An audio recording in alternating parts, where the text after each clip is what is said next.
Hi, it's Tony Marino, host of the super popular Newsmax Daily Podcast, a rundown of the day's top headlines and top highlights of Newsmax shows and interviews you may have missed, plus some sports, stock markets, and even some yucks, all packed into about 20 minutes. Search for the Newsmax Daily with me, Tony Marino, on your favorite podcast platform, and check out our entire lineup of great podcasts, including Greg Kelly, Rob Carson, and Jerry Callahan at newsmax.com/listen.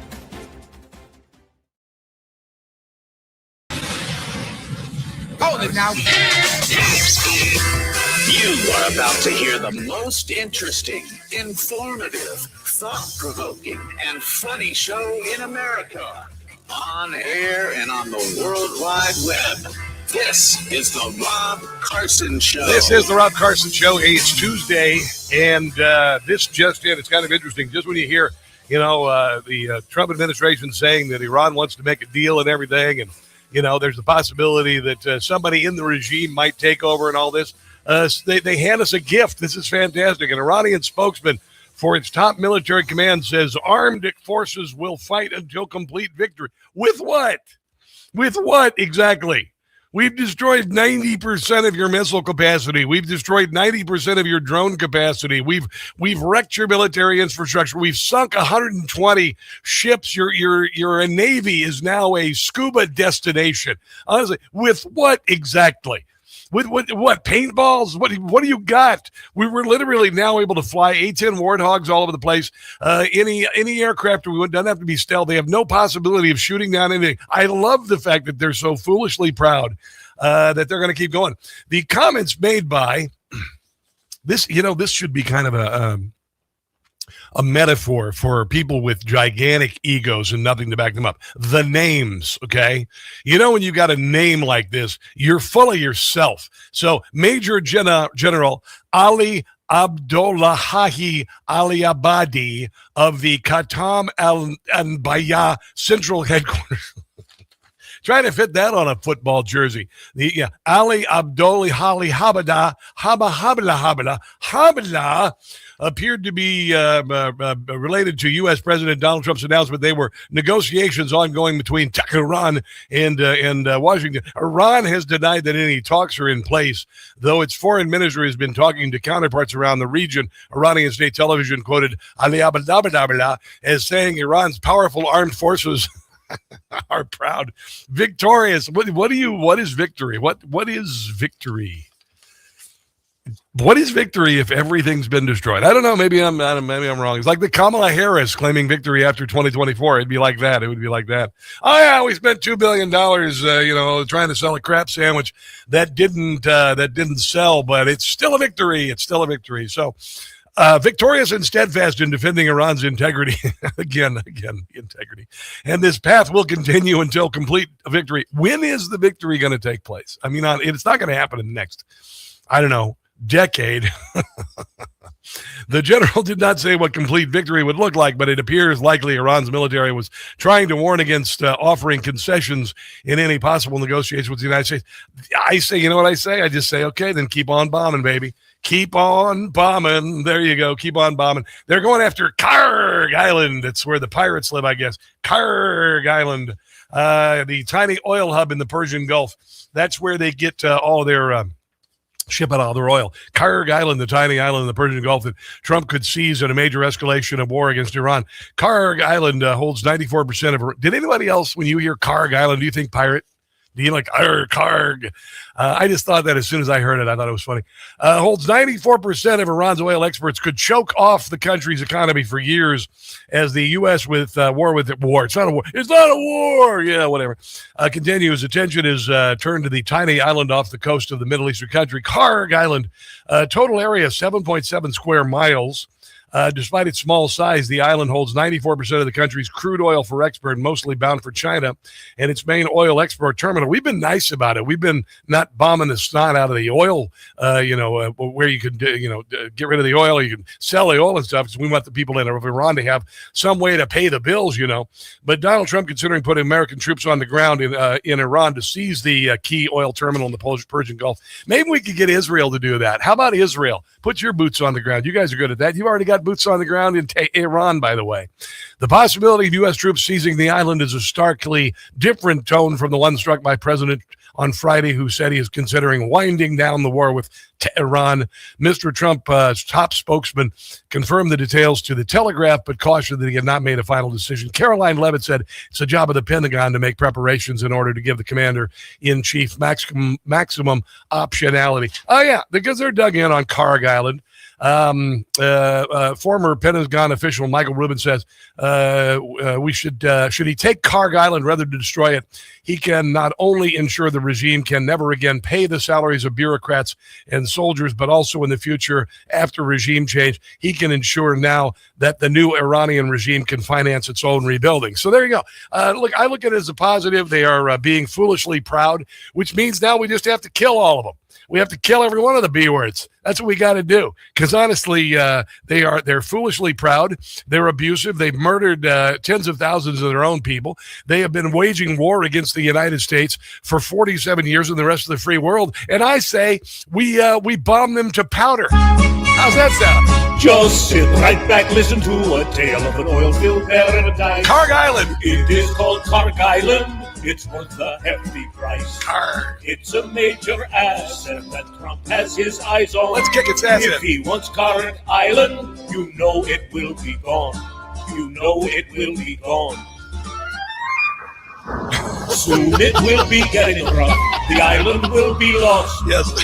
Since we won't surrender, we pay a hefty cost. Yeah, yes. We pay a hefty cost. Baghdad Bob over When there. they seize our oil fields, it will be a blow to Khomeini, the mullahs too, the Minister of Defense. And his wife, the goat. They all know Donald Trump, they'll never stop when he takes over Carg Island. There you go. And the skipper will be there, and he'll be sleeping on the top bunk, and Gilligan will be on the bottom there, and the professor will be making a radio out of coconuts, and it's so fun. Jim Gossett, by the way, that's Jim Gossett there for you Gen Xers. There's we used to watch that show after school in syndication, all of that stuff. So yeah, the Iran foreign minister signaled readiness for deal in calls with the U.S. That was yesterday, and now they're being foolishly proud, which I think is fantastic. I want them to be foolishly proud because it will ensure their absolute doom. Absolute doom. Meanwhile, a new CBS poll: the Trump coalition appears to be collapsing. Not at all, actually. Not at all. Not one little bit. The MAGA followers, people who are MAGA conservatives, who are soldiers in the battle for another 250 years of our great country, not letting it fall to the left and Marxists and Islamists. You see, we know this is a war we're in here. So we're not going to abandon our general like Joe Kent and Tucker Carlson and all of that. New CBS poll shows Republican approval of Donald Trump just jumped 5 points to 92.3%. Yeah, 92.3%. So people are very happy about this. Of course, it may be hurt by the carnage at America's airports yesterday, with the TSA or the TSE being assisted by ICE and all of the people that ICE murdered yesterday in America's air. Oh, actually, no, I guess that didn't happen. It didn't happen, despite what Democrats said yesterday. ICE was going to go. It literally. It's so utterly ridiculous. You had Chuck Schumer, you had Hakeem Jeffries, you had a whole bunch of people saying that ICE was going to move in and kill people in America's airports, which is so profoundly stupid and absurd as to be laughable. And that's what I did yesterday. Here's what actually happened. Finally, we can take a deep breath here. The numbers have dropped off. The lines are getting shorter. I think the average wait time. Yeah, but it's because so many people were murdered, and people had to step over the bodies of the people who were murdered by ICE to go to their plane. Now is under 40 minutes. So oh my God, it went from like 8 hours to 40 minutes, and nobody got murdered. Today, it's a good time to come to Hartsfield-Jackson International, talking about the ICE agents. Wow. You can see a few behind me right there. And then I'm going to walk you this direction, and you can see. This had to be hard for CNN to take. Some more of them gathered over They were hoping somebody would get murdered. Here, this is what they've been doing for the most part today. You see, the thing is that you can't try to run over an ICE agent in the airport, unless it's on one of those little handy-capable golf carts, if you can't walk to your thing. Maybe they might be able to hijack one of those and run over an ICE agent with it, but I'm not thinking it would kill them. Doing the patrols around the airport, talking and gathering. You wouldn't be able to just walk up to one and kick the tail light out and then bring your concealed carry and threaten officers like you would, in Minneapolis. Not really helping the public in the sense of they're not taking tickets from anybody. Yeah, but surely they're terrifying people and trying to murder them. They're not interacting with the public we've seen so far. They're not harassing people with brown skin. Anyone's ID at the TSA checkpoints. They're not. No. Surely they're looking at people with brown skin and saying, "Hey, you look illegal." Doing that as well. So the big question is, what have they been doing mostly? Well, it's been providing perimeter security, as you can see over here. If we come back this direction, there's also chaos. a contingent of here come the murders. No, here come the murders. Right over here. Here are the murders. Here, and the reason why is what we're being told is there's a protest scheduled against ICE. Yeah, and then they had these idiots go in there yesterday, and this one woman decided to pitch a fit and whatnot. She was taking down my ICE. She did the same crap they did in Minneapolis, and they were screaming profanity, and I hope you're effing happy with your effing this and effing that, and it's like, you don't do that in airports. You can get away with that in a leftist crap hole like Minneapolis, but you can't get away with it in airports. You just look like an idiot. You get a beat down. So there you go. Once again, what did Donald Trump do? He did exactly what he did in Minneapolis. He defanged the Democrat rage machine. He took the suffering off of the table, which Democrats like to use as a weapon because suffering and fatalities are their ammunition. And once again, well played. Well played. We've got a lot of stuff to get to on the show.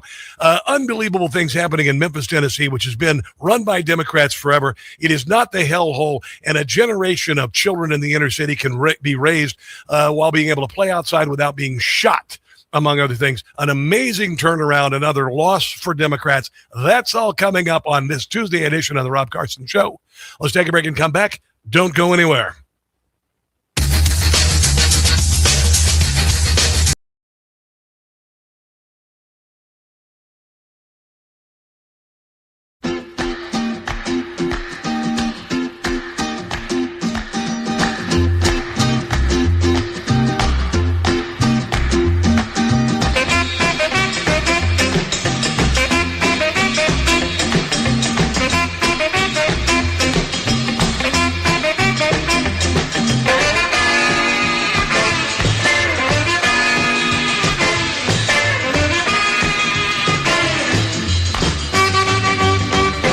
Deported.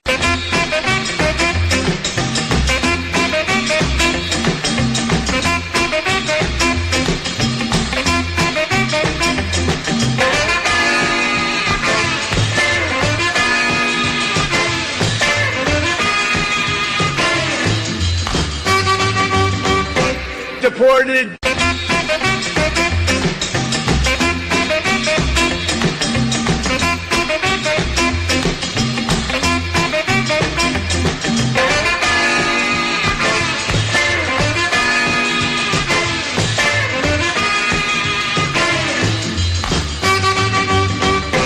Deported.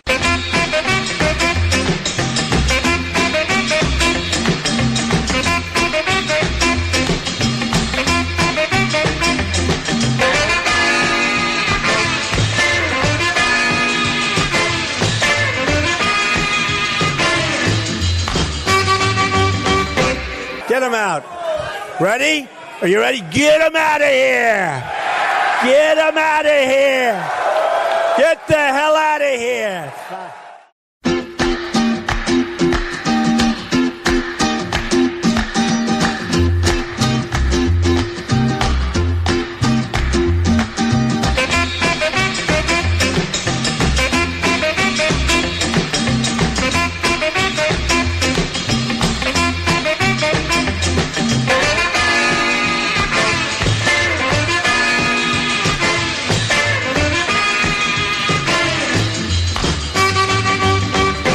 Deported.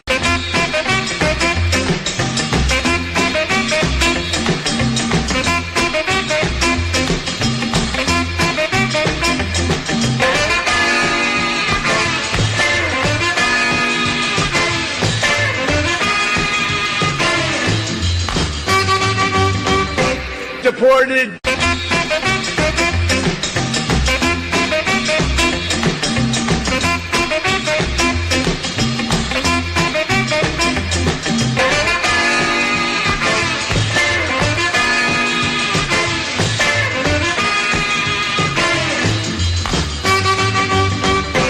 Deported.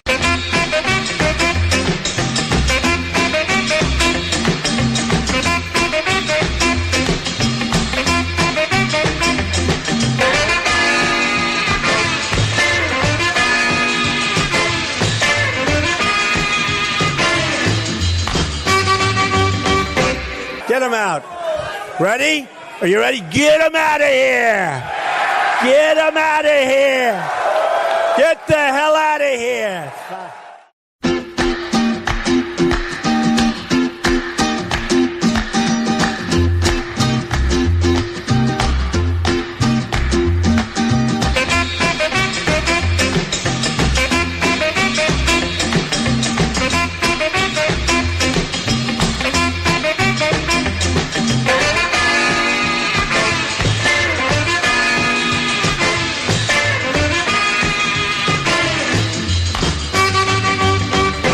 Deported.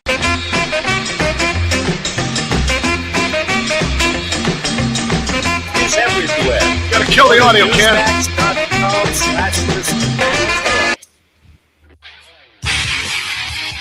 It is a Rob Carson show on a Tuesday. Yesterday, the president was in Memphis. It's pretty cool. I knew he was an Elvis fan. I had a feeling he was an Elvis fan. When I was a kid, I discovered Elvis like when I was in second grade, and by this time he was already on his decline. And I just became the biggest Elvis fan that you could possibly imagine because I never heard the music before. I lived on a farm, and it was like new to me. It was like if you were a kid in the 50s and Elvis sprung on the scene, it was like inventing music for me. And I just became a fanatical Elvis fan. I have all of his records. I had every every wall in my room covered with Elvis memorabilia. When he died, I was in fifth grade. I cried for a year, the whole deal. And so yesterday when I saw the president, let me explain this. So I was at Mar-a-Lago a few years ago, and I noticed he's playing a lot of Elvis music. I'm like, this guy's we're similar in some ways. We are very similar in some way. I know it's kind of weird. We have the same middle name, but that it ends about there. But anyway, I figured he kind of liked Elvis. And I asked him about it in an interview a couple of years ago. I said, do you like Elvis? He says, I like Elvis. He went to Graceland yesterday. I want to get to that in a moment. But I'm going to tell you real quick. If I were the president of the United States and I walked into Graceland as the president of the United States, what would you do if you're an Elvis fan? What would you do? You'd say, take me up to the bedroom. I want to see the bedroom. I want to see the bathroom, where he died. I want to make sure he's not living up there. You know, maybe he's been hiding out up there. Comes out at night, goes over and plays racquetball. He's got a little racquetball court back there. Whatever. I want to know. I want to see the bedroom. That's what I do. If you're the president, I would do that. Anyway, that's just me, though. That's just me. Here's the president yesterday because Memphis, Tennessee has been a hellhole for a very long time. Well, so was D.C., by the way. When I moved here to Washington, D.C. 7 months ago, it was a hellhole. There was the Union Station was an absolute crap fest. There was a homeless encampment across from the Union Station. You could not go downtown. You could not go to Adams Morgan. You could not go to any of the famous places. Georgetown was a ghost town. There was graffiti everywhere. And Donald Trump brought in the National Guard, and the media went ape crap and said, "Oh God, he's going to kill people. He's going to murder people. He's going to martial law and all this." And what happened? Well, half the people on the staff at CNN and whatnot said, no, this is a good thing because every time I'm in Georgetown, I get either carjacked or terrified by a homeless person on crack. So Donald Trump turned Washington, D.C. around. The crime rate has dropped dramatically. There are bad neighborhoods here, Anacostia being one of them. You can actually, particularly people of color, black people, where the murder rate in America's inner cities is 10 times the national average, they can let their kids ride on their bikes and go to the store without being murdered. Okay? And this is remarkable. And the Democrat Party, because they're so fixated on hating Trump, they cannot celebrate the fact that Donald Trump is turning back 65 years of Democrat politics that have made America's inner cities into absolute crime-ridden hellholes. And here's the president yesterday in Memphis. But just as we have in D.C., here in Memphis, we've achieved one of the largest, fastest declines in violent crime ever recorded. Wow. So that's something, right? Ever recorded. Yeah. In fact, you're half a percentage point away from the record, so we'll catch them in the next month or two. You'd think you'd be happy that's about gonna happen. that. Yeah. But that includes a 60% drop in robberies, Wow. a 74% drop in carjacking, Wow. and motor vehicle thefts. We have always achieved numbers that are good. These numbers are right on line to be among the best that we've done. And wherever we do this, we have very similar results. Yeah, it is remarkable, actually. And one of the platforms of my entire career has been the welfare of children, particularly in America's inner cities. And since I started in broadcasting in 1990, I've seen two generations of young black men slaughtered in America's inner cities. And every week we would do reports from Chicago about a dozen young black men, particularly murdered, injured, the tragedy of the inner city in America. Elvis did a song on it in 1972 called In the Ghetto, and it was about that, and his mama cried because his son went out and got a gun and got shot and died, and then we went on. And another day dawned in the ghetto, which you can't say that anymore because it's politically incorrect. So I'll just say America's inner cities. That said, a mom showed up yesterday who just happened to be a woman of color and spoke to Donald Trump, the worst white supremacist in world history. I'll just throw that right there. Donald Trump is a white supremacist and a Nazi. He's the worst ever at being those things. And here's what she had to say, because she's got a young son who could have easily ended up dead by his 18th birthday. My name is Delicia Ballinger, and I'm a lifelong Memphian, and I'm a mother. For years, we looked to our local leaders, hoping that something, Democrats, anything will change, but nothing did. Yeah. And that was until you, my president, stepped in. I need you to understand what that meant for families like mine, because in a matter of weeks, we felt a difference. Wow. Today, I can sit out on my porch and drink tea in peace. What? My children can go outside and play in our backyard again. And for the first time in 5 years, I don't hear any gunshots in my neighborhood. Unbelievable. It's been unbelievable. Worst white supremacist ever. Absolutely terrible. It's been almost 6 months, and it's like a whole new world. Wow. That silence means everything to me. Imagine. It means safety. It means peace. It means that I can breathe again as a mother. How many mothers have seen their young men die pointlessly in America's inner cities? She brought her son. So from the bottom of my heart, thank you. Thank you for seeing communities like mine. Come on. Thank you for taking action. Thank you for putting Americans first, especially right here in Shelby County in Memphis. Because this isn't politics for me. This is my life. Yes.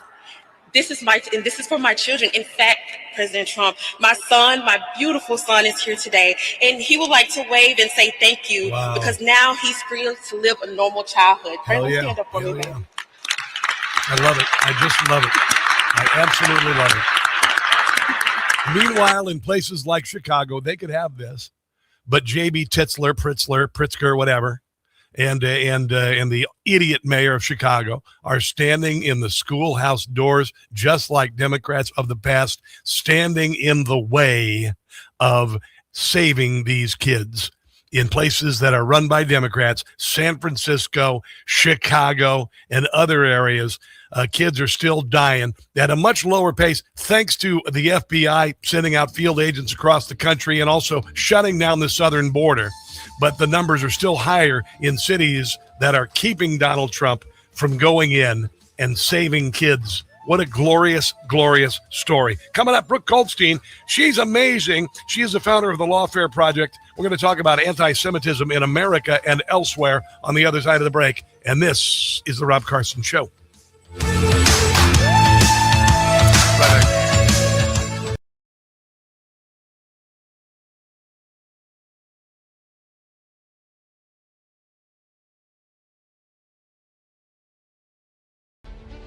This fall, you're invited to experience Washington, D.C. in a truly unforgettable way with me, Rob Carson, and other Newsmax listeners. Imagine strolling through our nation's capital as America celebrates 250 years and seeing history come alive with an expert guide. Together, we'll tour the White House Visitor Center, step into the halls of democracy with a guided tour of the U.S. Capitol building, visit Arlington National Cemetery and the changing of the guard, stand in awe before the towering figure of President Abraham Lincoln, and take in the beauty of D.C.'s legendary memorials with a special nighttime illumination tour. Our adventure includes premium hotel accommodations for 4 nights in the heart of D.C., in addition to 6 meals, ground transportation guides, and gratuities. Space is limited, so don't wait. Visit travelwithrob.net to book your D.C. getaway today, or give our friends at Cruise and Tour a call at 800-383-3131. That's 800-383-3131, or travelwithrob.net.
Hey guys, it's Carson. I just got a ghost bed.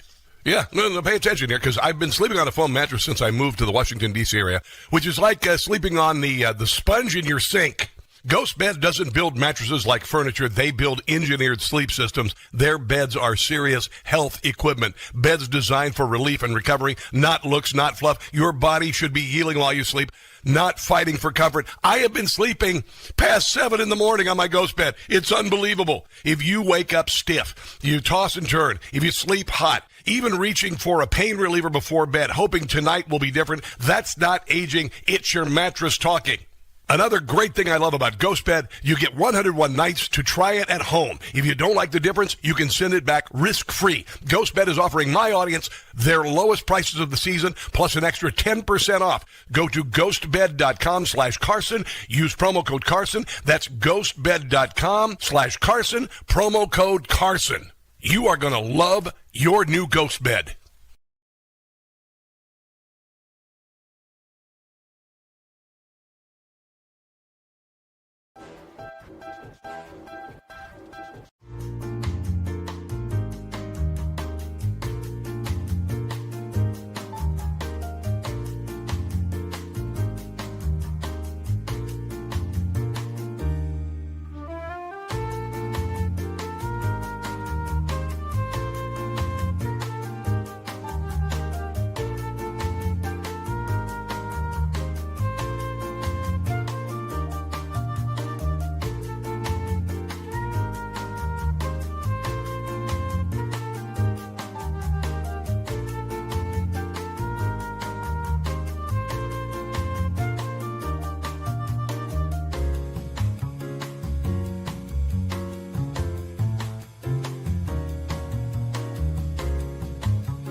It is a Rob Carson Show, Tuesday edition, as we stream live on Newsmax social media and on radio stations around the country. Somebody who I have been following for a while, I enjoy her commentaries. I frequently use her audio on this show. Brooke Goldstein, human rights attorney, award-winning filmmaker, founder of the Lawfare Project. I hope that doesn't surprise you, Brooke Goldstein. Welcome to the show. Thank you for having me. I'm happy to be here. Absolutely. There are so many things going on. I want to get to Joe Kent, among other things, but I want to start with these mixed messages coming out of Iran. Yesterday, the Trump administration was saying they wanted to reach a deal. Then we had this, and I love this, by the way. Today, you've got a spokesman for the top military command saying that they will fight until complete victory, which begs the question, what are they going to fight with? Because we've kind of annihilated. I love their foolish pride, Brooke. What do you think?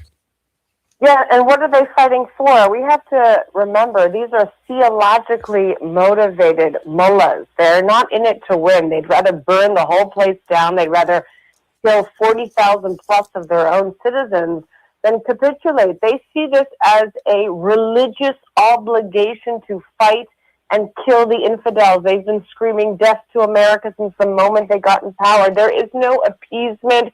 There is no deals with terrorists, with these fascist, oppressive regimes, and they are absolutely on their way out. We have something unprecedented here. I said it once before on live television. We have a citizenship, a citizenry of a country that is cheering for foreign governments to come in and overthrow their government. Yes. And the insanity is the Western media is cheering to continue to keep the Iranians imprisoned under the mullahs.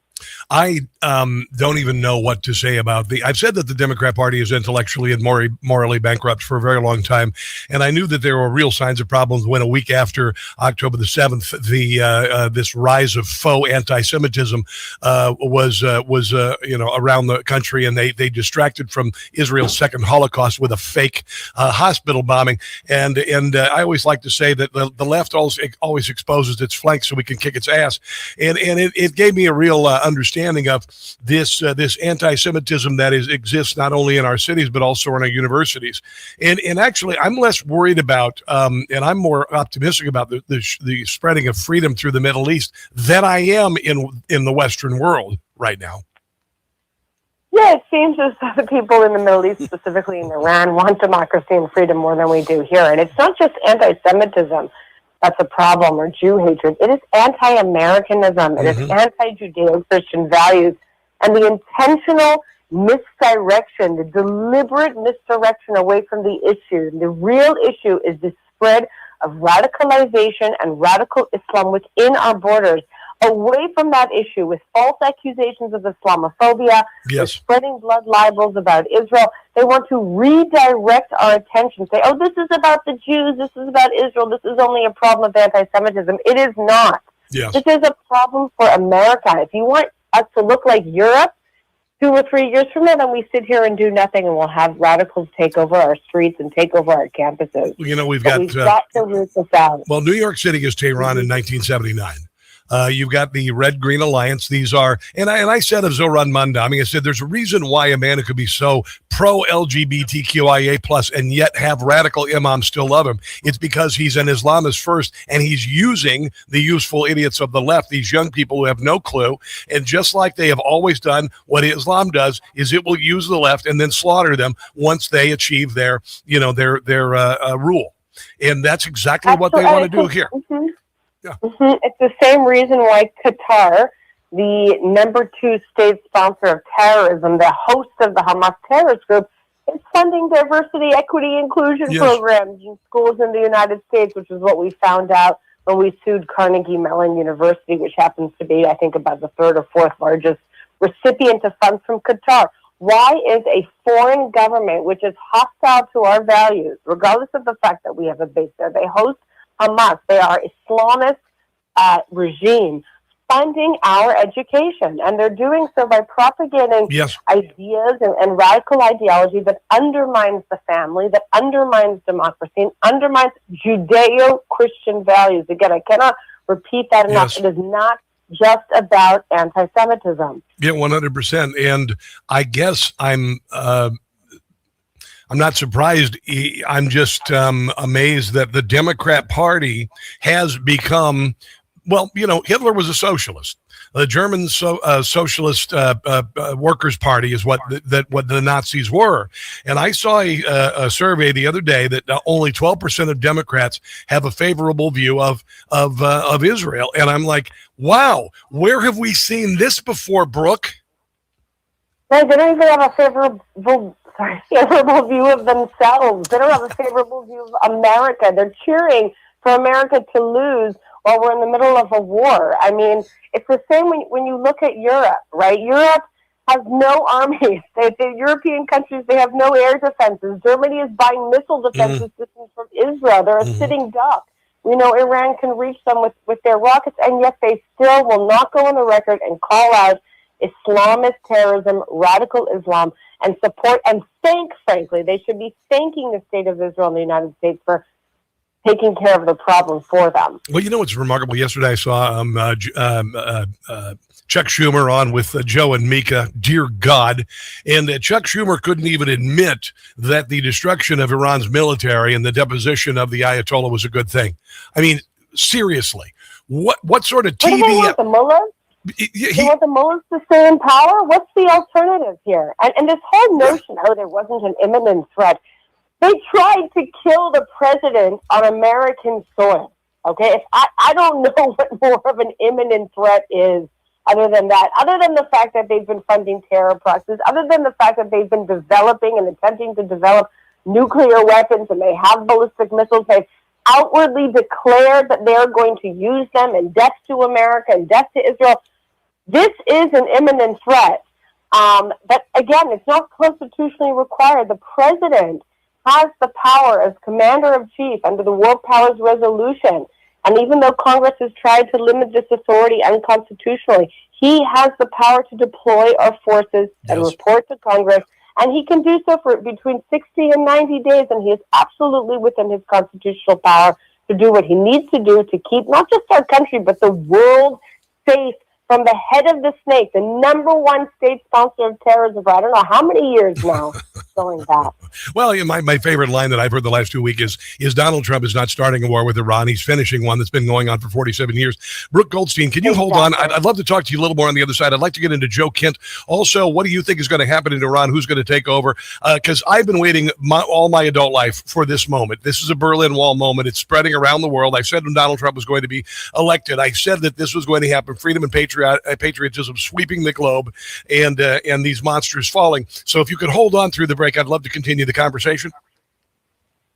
Of course. Lovely. All right, so more with Brooke Goldstein on the other side of the break. Let's take one now. This is the Rob Carson Show.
No, we had no intelligence that said that Iran was working to develop a nuclear weapon. That information came from the Israelis, and then it came from Witkoff, who directly said we were negotiating with the Iranians.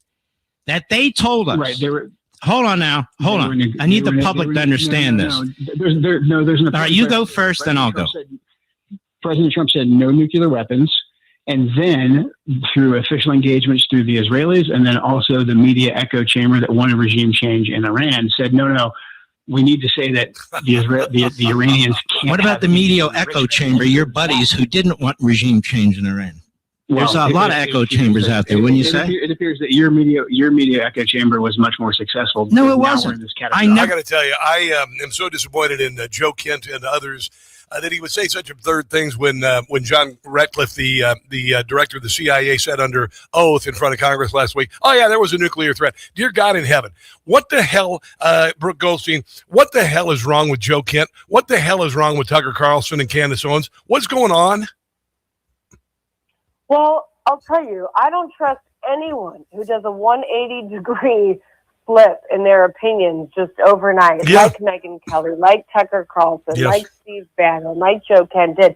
Again, this is about narrative manipulation. It's about deliberately misdirecting the American public away from the real threat, which is radical Islam, both without and within our borders. To blame the Jews, blame Israel. It is the oldest trick in the book. The goal is to undermine our war effort. So if it lasts more than 60 to 90 days, and the president does need to go back to Congress for authorization, then there's going to be debate whether or not we should continue and whether or not we should assist the Iranian people to achieve freedom. Joe Kent is a product of the woke right podcasters. The reason he became famous because he went on Bannon, he went on Tucker. He is a known leaker. His wife is a radical. She publishes for the Gray Zone, which is a pro-Islamist, pro-Russian propaganda outfit. He himself has a neo-Nazi affiliations when he was running for Congress, and frankly, he was on his way out apparently.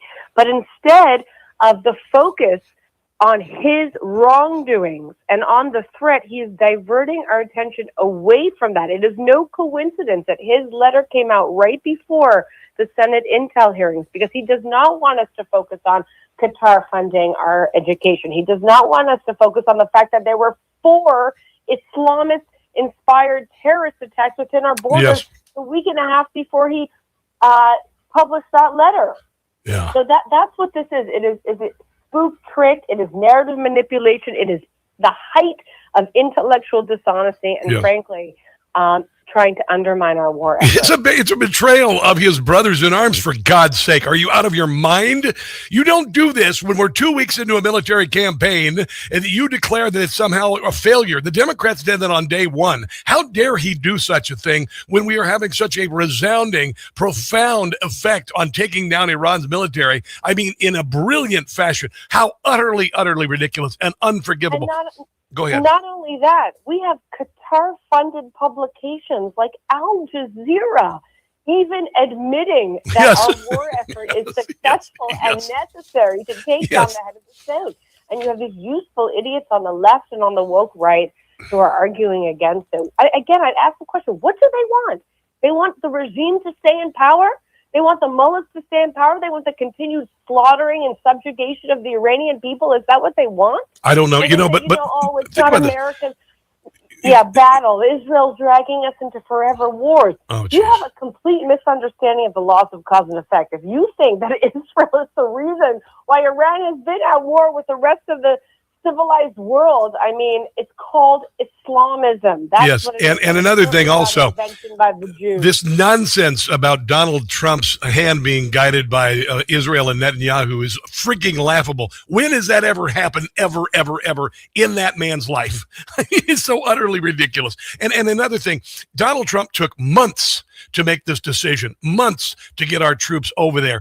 He gave Iran every single opportunity to come to the table, and they didn't do it. It was the most deliberate I've ever seen of an American American president in my lifetime, Brooke. And you think Donald Trump's some sort of a, flies off the handle. It was the most deliberate, more so than either of the Bushes, more so than anyone I've seen.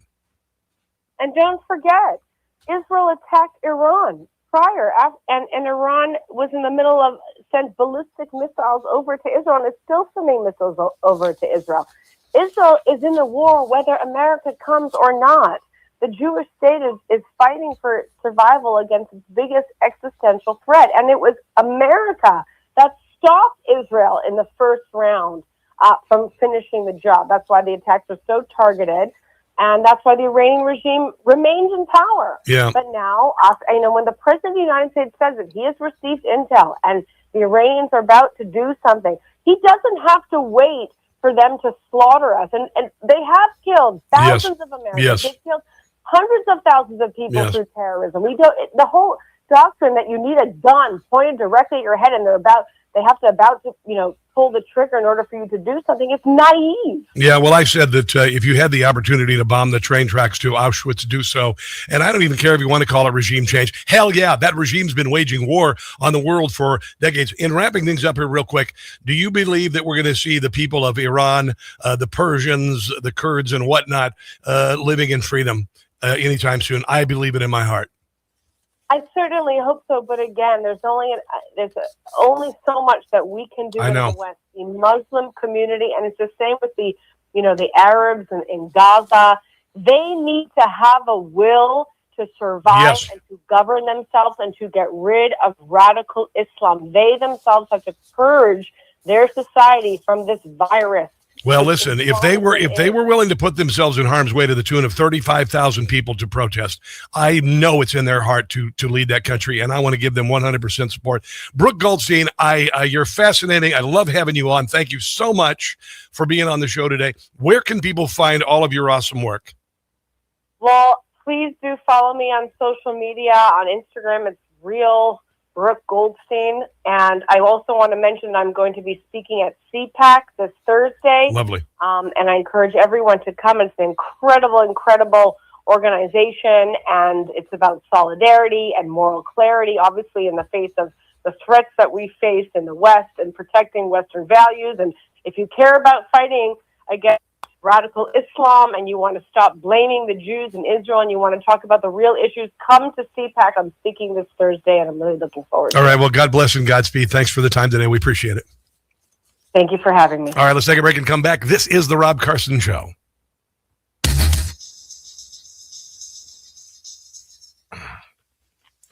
Bang! She's a Spitfire. Oh, man, she's excellent. Excellent. Hi, guys. How are you?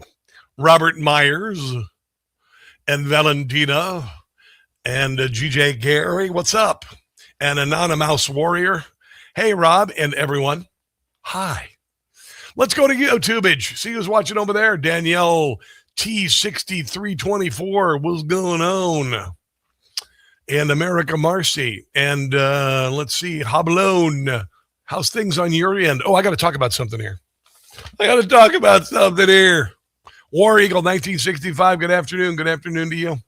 Glad to have you joining me today. Hope you're enjoying the show. I was hoping to go to CPAC. We couldn't make it happen this year, unfortunately. But maybe another time. Who's watching on Facebook? Vicky, Chris Schwab.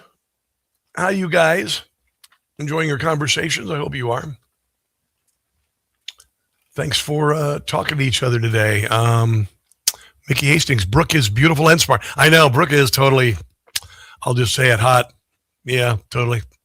Not afraid to say it. Brooke's kind of hot. I think she's married, but whatever. I can at least say she's hot. But she's, I think it's more about just physical hotness. It's also mental hotness, which is why you ladies think I'm so hot. Okay, maybe not. Anyway.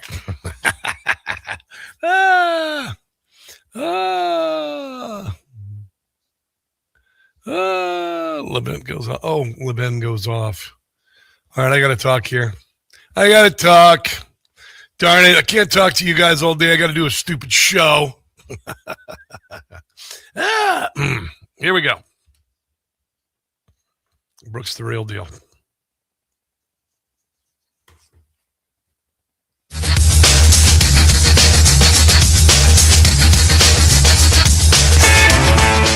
All right, so here's the deal. I'm going to give you a once-in-a-lifetime opportunity because we're only going to have one 250th anniversary of our country, and it's a really big deal.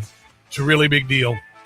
I was approached about doing a listener trip with you guys, and I was given opportunities to go to Greenland and Iceland or where the hell, and Switzerland and Greece and all this. I said, no.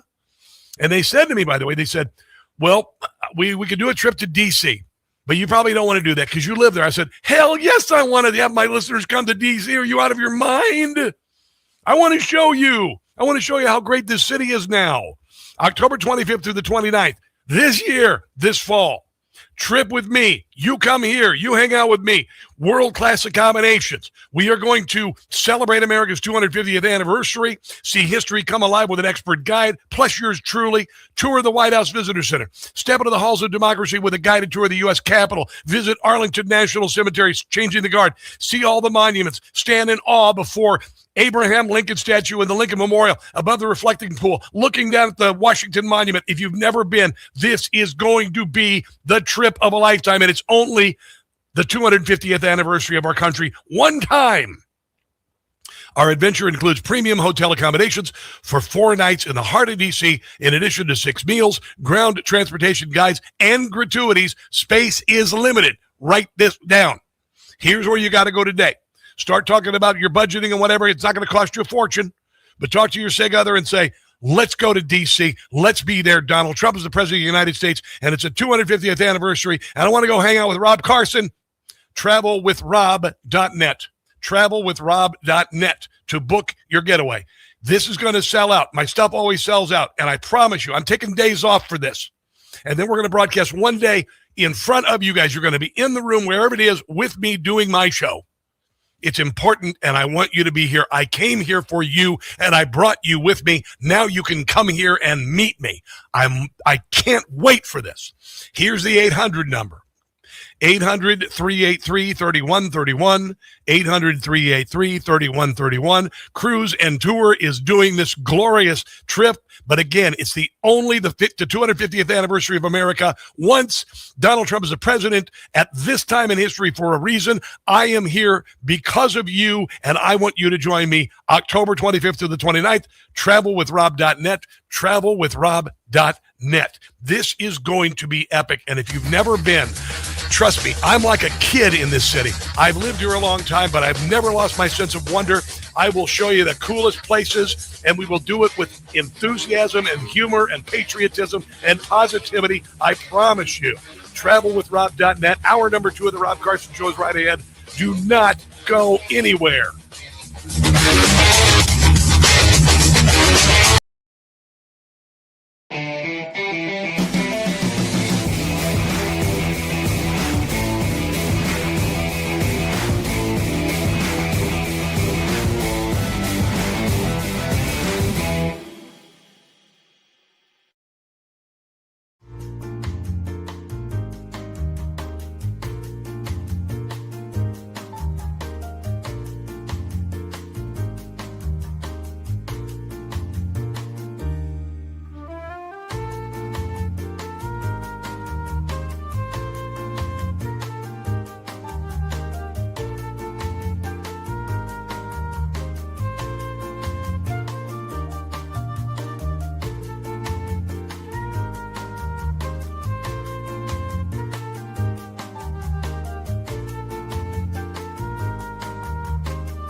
You are about to hear the most interesting, informative, thought-provoking, and funny show in America.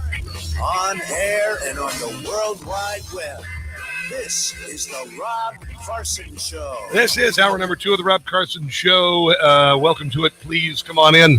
Have a seat. We've got much to get to as the show progresses. Lots of audio, lots of thoughts, maybe some comedy, too, from the great Jim Gossett as well. How's that sound? I think it sounds kind of good. It sounds kind of good. So the bloodbath continues in America's airports. Some of you knew about this. ICE agents were sent in. The Democrats were absolutely right. The last thing that the American people need are for untrained ICE agents to be deployed at airports all across the country, potentially to brutalize or in some instances kill them. This is Donald Trump yet again, falling back to what is his only play, which is to double down, to dig in, to send more ICE officers out into our airports now to terrorize our passengers waiting in line for hours. Well, let's go to the war zone and hear the damage right now. As long as they don't bother anybody, I'm okay. I was concerned about people. So they're not bothering us. Let's get it done. I like that they're here. I think that it's allowing us to move and get to where we need to go. It's kind of scary in a sense because you don't know what to expect with ICE. As long as they can help us move a little bit faster, maybe they can take some of the work off the TSA agents as far as, general security. I'm all for it. Wow, that's just terrible. I mean, what did they mop up all the blood before the media got there, and did they get rid of the bodies like the Ayatollah did with all those protesters in Iran? I mean, honestly, seriously, think about this.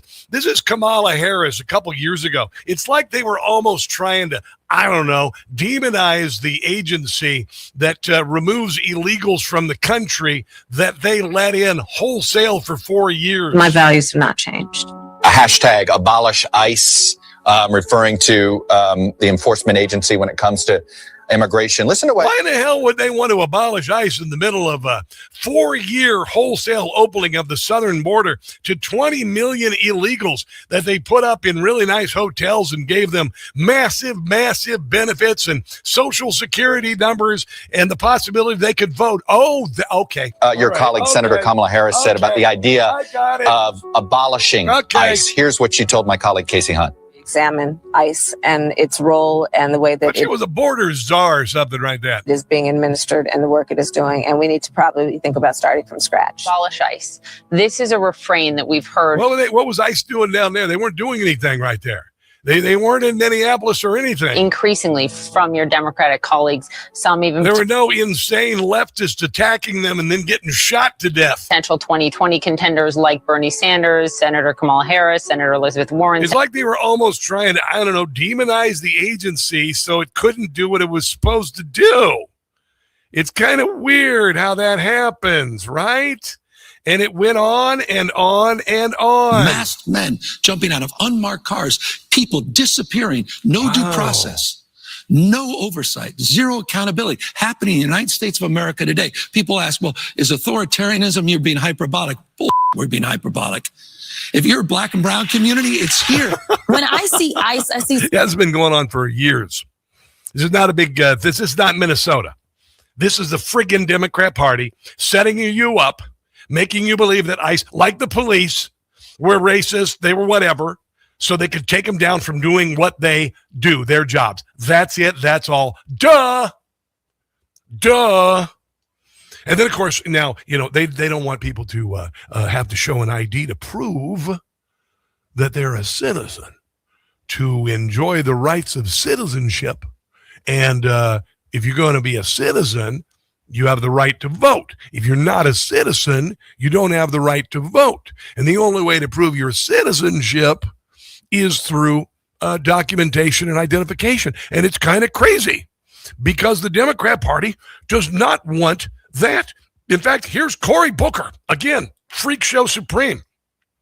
He says, this is the fear-mongering, because women can't get IDs. Women cannot get IDs because they might get married, have their name changed, which proves they cannot survive without a man in their life. I didn't say it. Your Democrat Party did, by the way. Your Democrat Party is so sexist. They said that you as a woman are so helpless without a man in your life that you can't get an ID. And then they also said, black people, you guys are you don't even know what a computer is. You did what the hell? How are you going to get an ID? And I'm so pathetic. But here is Cory Booker admitting that requiring an ID would shrink the voter rolls by 10%, which would be about all the illegals. Trump's usual bluster. He has again made this grand statement. I'm not going to sign any bill that comes to me unless the SAVE Act comes to me first. The SAVE Act is a massive voter suppression bill that would make it very difficult for millions of Americans, especially only illegals, women who have changed, women who cannot survive without a manual. Changed their name on their birth certificate no longer matches the name on their real ID or driver's license. It would cause chaos to voting and really shrink. People die and ICE agents will murder you. The voting rolls 5 or 10%. Given the effect it would have. Yeah. Of course it will, because it'll get all those illegals off of there. It would absolutely get all those illegals who may have a driver's license, a Social Security card, because Joe Biden gave 11 million of them Social Security cards. Here is, listen, this is Joe Scarborough saying that his wife is so helpless and pathetic. Mika, by the way, that she couldn't vote because she doesn't know where her driver's license is. Not only does Mika not know where her original birth certificate is, which under the SAVE Act would get her kicked off the voters' rolls, and then she'd have to come back and re-register, and she would find out. Thank God you got that man in your life, Mika, because honestly, without that man in your life, that Joe, you would be just lost. Actually, you would not have a job because, you're a terrible host, and he just kind of carries you. That said, here's the entire panel at MSNBC.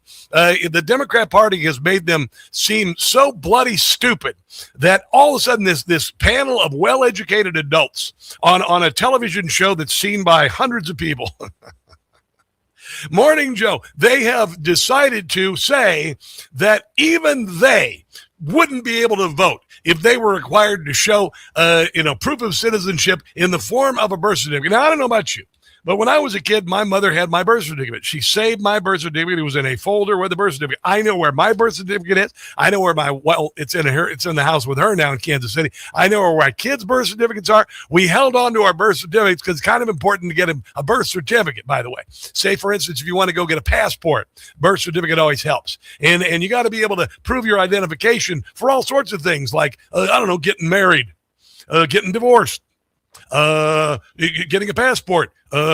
Let's see what else. Turning on your utilities, buying a house, getting a loan for anything, opening a bank account, getting a fishing license. I don't know what else. Dear God in heaven, you have to be able to prove who you are. That is it. That is all. That is that. That's why whenever when you want to get into whatever account, they have to text you, and you got to text back a code to prove your identity, that your name and your birth date and everything are in order. But this is the Democrat. These are the idiots on MSNBC saying that they're so stupid and inept that if it were required a birth certificate, they could not vote themselves. What about voter ID, Mike? Let me ask you a question. Could you find your birth certificate? No, I couldn't. Could you find your birth certificate today? And it's required. Can you wipe your own rear end? This is Trump said it.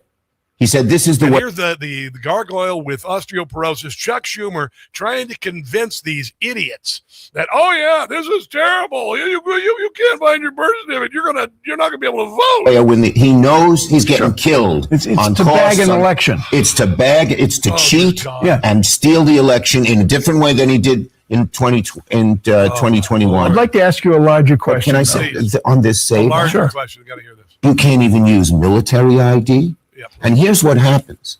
Just a minute. I wrote an op-ed. It's in the New York Times. And I showed one of your interns wrote the op-ed. You are so just full of crap. Dear God, there is corn and peanuts floating in your eyeballs. Here is let's see. Let's go to Chris Murphy. This guy, this is Chris Murphy.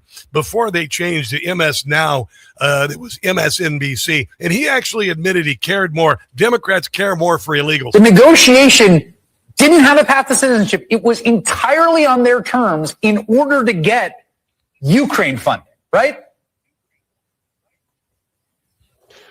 Well, Chris, that's been a failed play for 20 years. So you are right that has been the Democratic strategy for 30 years, maybe.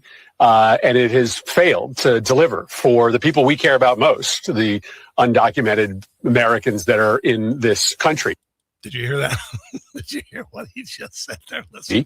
And it has failed to deliver for the people we care about most, the undocumented Americans that are in this country. Do you know why? Because remember when I used to say that Democrats would promise people of color in America's inner cities the sun, the moon, and the stars, and then the election would happen and they'd get up and leave some money on the dresser and nothing would change. Now they're doing that with all of you Democrats. All of you Democrats, your Democrat Party, your whatever percent of the voting bloc you are.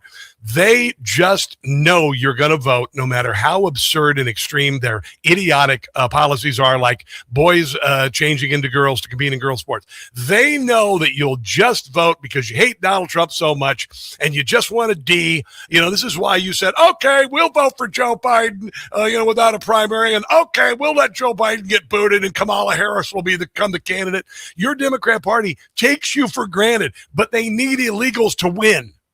So, you got an even race with just you versus Republicans, but the ones who will win the elections are the illegals. You don't mean anything. Let me prove it to you. Here's the president of the United States trying to get Democrats to stand, and nobody did. If you agree with this statement, then stand up and show your support. The first duty of the American government is to protect American citizens, not illegal aliens. No Democrats stood. Democrats, listen to me. And I mean this, because I want to compete in the arena of ideas. I want to have fair elections. But right now, you're being played. That's it. Let's take a break and come back. This is the Rob Carson Show.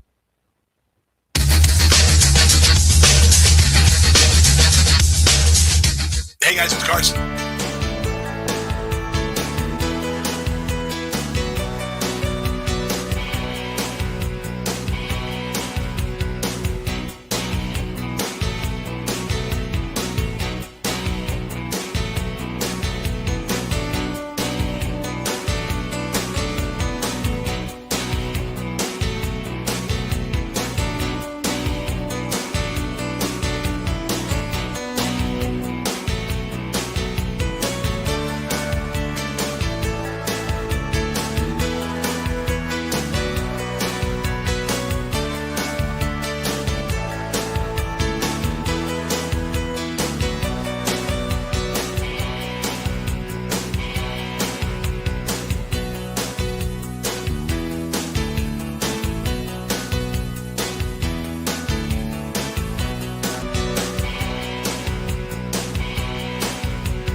the hour? We're going to rejoin. Bottom of the hour. Then back to the top for more. That's why it's important you listen to us. Listen for the news on Talk Radio 680 WCBM.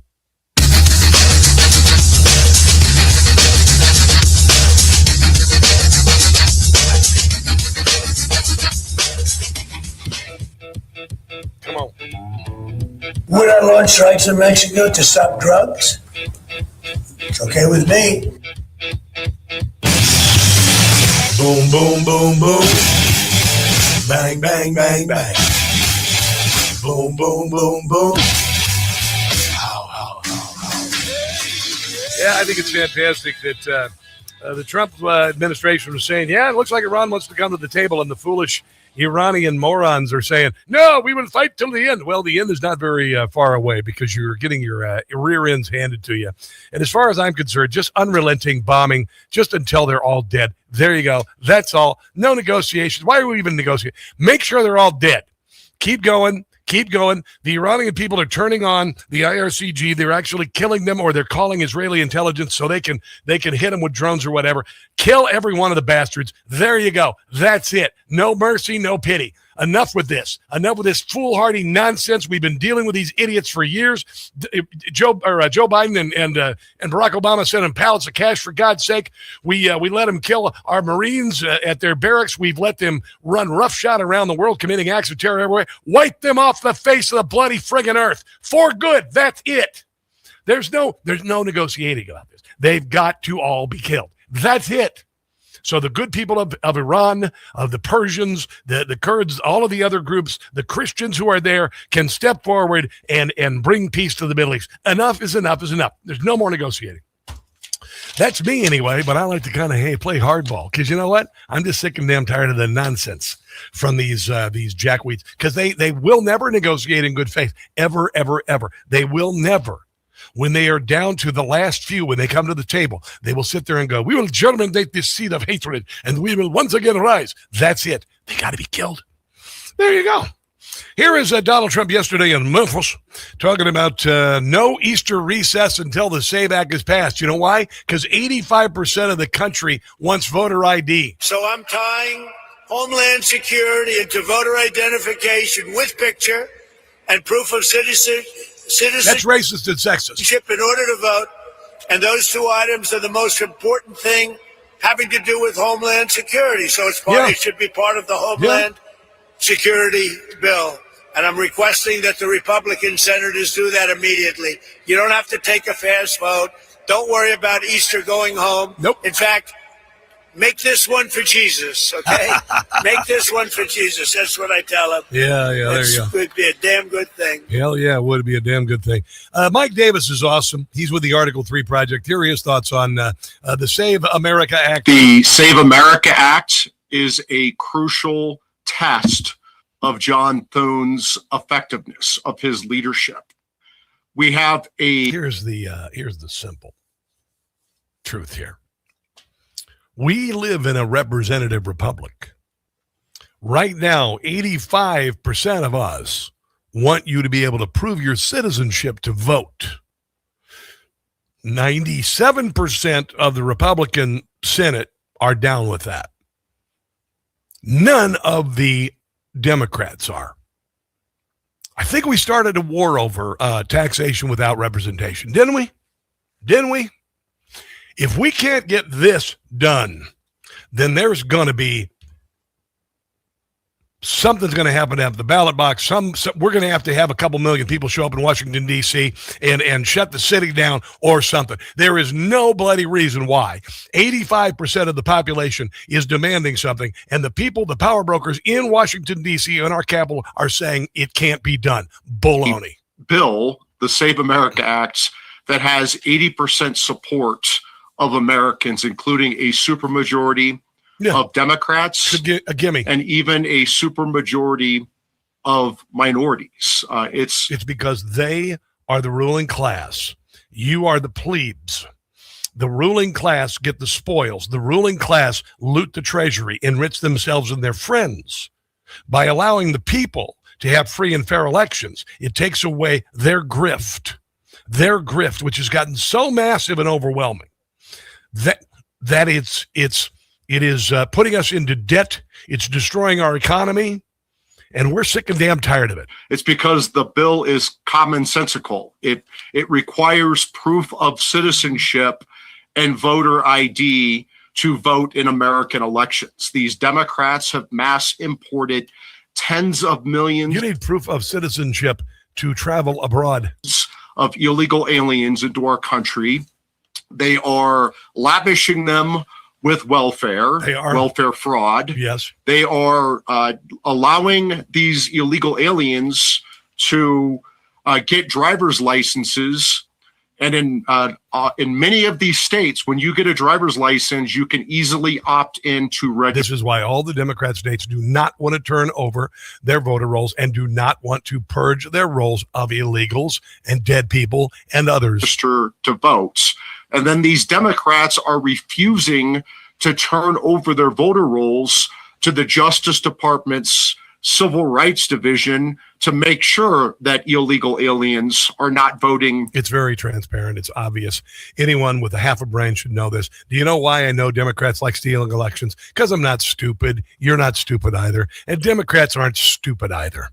Here is Chip Roy talking about the distinction between Democrats and Republicans with regard to this SAVE Act and also the Democrats shutting down the government and making people suffer. I mean, what you have here is a very clear distinction between Republicans who are standing up for some pretty simple propositions, right? That perhaps we should be removing the invaders, ending the sanctuary cities, doing the job of securing our country, and that we should have integrity in our elections, that we should have voter ID and ensure that only citizens vote. Which is what the founders wanted. That is literally what we're standing up and saying.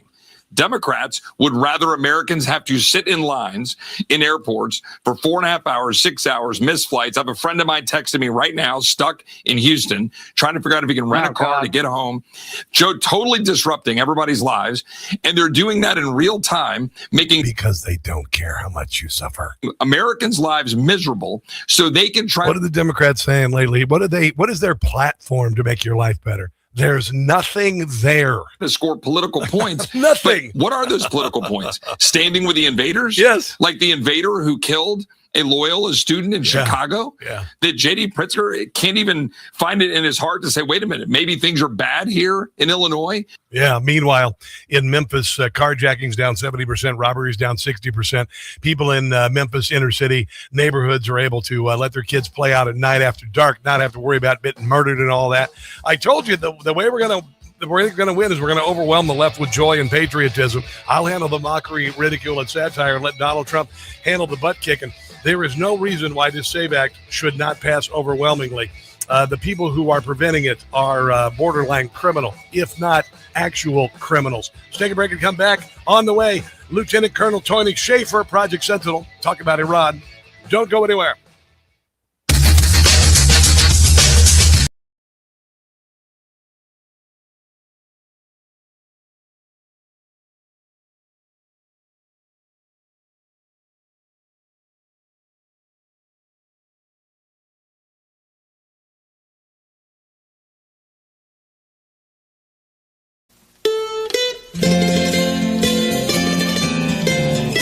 Well, top of the morning to you.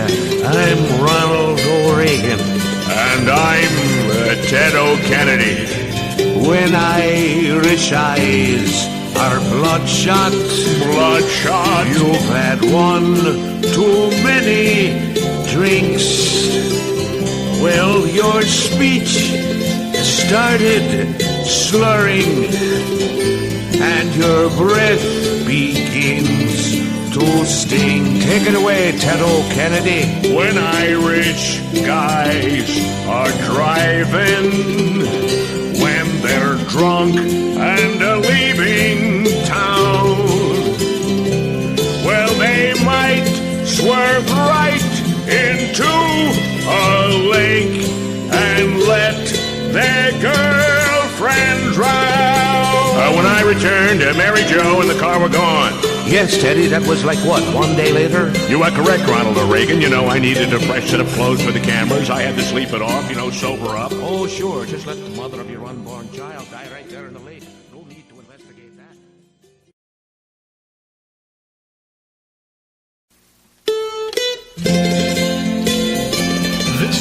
You're invited to experience Washington, D.C. in a truly unforgettable way with me, Rob Carson, and other Newsmax listeners.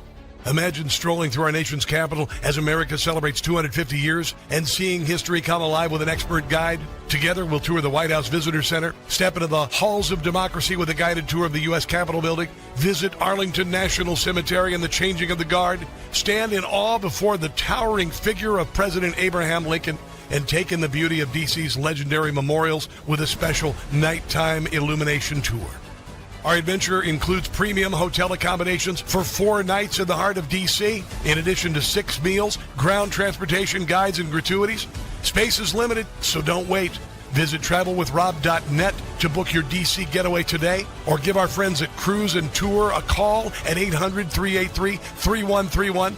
That's 800-383-3131, or travelwithrob.net.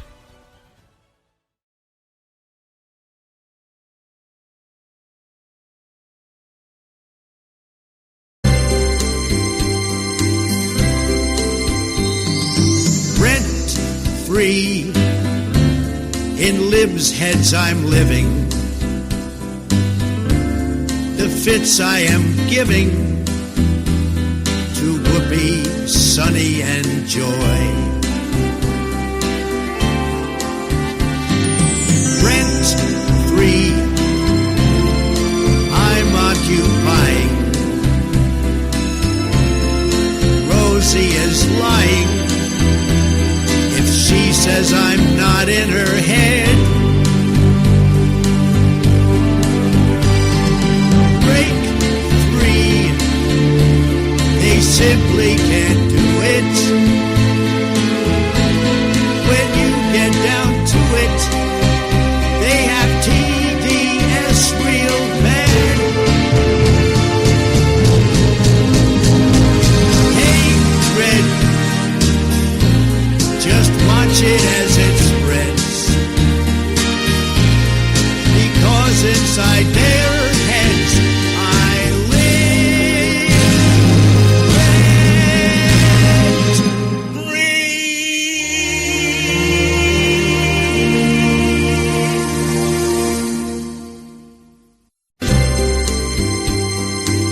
Hey guys, it's Carson. I just got a ghost bed. Yeah, no, pay attention here, because I've been sleeping on a foam mattress since I moved to the Washington, D.C. area, which is like sleeping on the sponge in your sink. Ghost Bed doesn't build mattresses like furniture. They build engineered sleep systems. Their beds are serious health equipment. Beds designed for relief and recovery, not looks, not fluff. Your body should be healing while you sleep, not fighting for comfort. I have been sleeping past 7 in the morning on my Ghost Bed. It's unbelievable. If you wake up stiff, you toss and turn, if you sleep hot, even reaching for a pain reliever before bed, hoping tonight will be different, that's not aging. It's your mattress talking. Another great thing I love about Ghost Bed, you get 101 nights to try it at home. If you don't like the...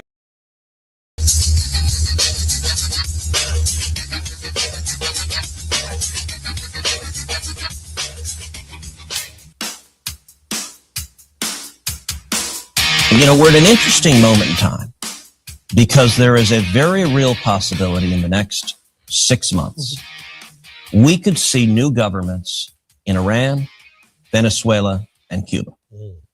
And if we end up with governments in those 3 countries that want to be friends with America rather than are enemies with America, that would be the biggest geopolitical shift since the fall of the Berlin Wall. Now let me be clear.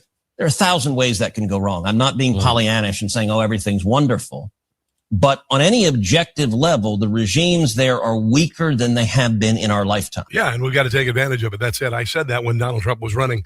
I said, when he becomes the president of the United States, we're going to see freedom and patriotism sweep around the globe. And we've seen it in places like Poland. We've seen it in places like Hungary.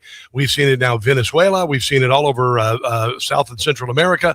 And right now, we are the only holdouts really are the Western world. But I think some amazing things are going to happen. And to join us to talk about this and so much more is Tony Shaffer, the president of Project Sentinel. Lieutenant Colonel, welcome to the show. How are you today? Hey, Rob, I'm doing well. Good to be on with you. Thanks for having me. Bro, I've been dying to talk to you because we got a couple conflicting things. Iran foreign minister signaled readiness for deal, signaled readiness for deal and call with the U.S. yesterday. Then today, Iranian spokesman for its top military command says armed forces will compete until complete victory. Really, how do you do a complete victory when you have been stomped into the dirt and 90% your Navy's underwater, your missiles are gone? How do you do that? What's going on here? So there are multiple elements of the Iranian government now in conflict. I think this has been acknowledged by Iran observers in Tehran, saying the government's in shambles and they're internally fighting. So I'm not surprised. Gotcha. You remember, Rob, so much of what's going on is about internal consumption.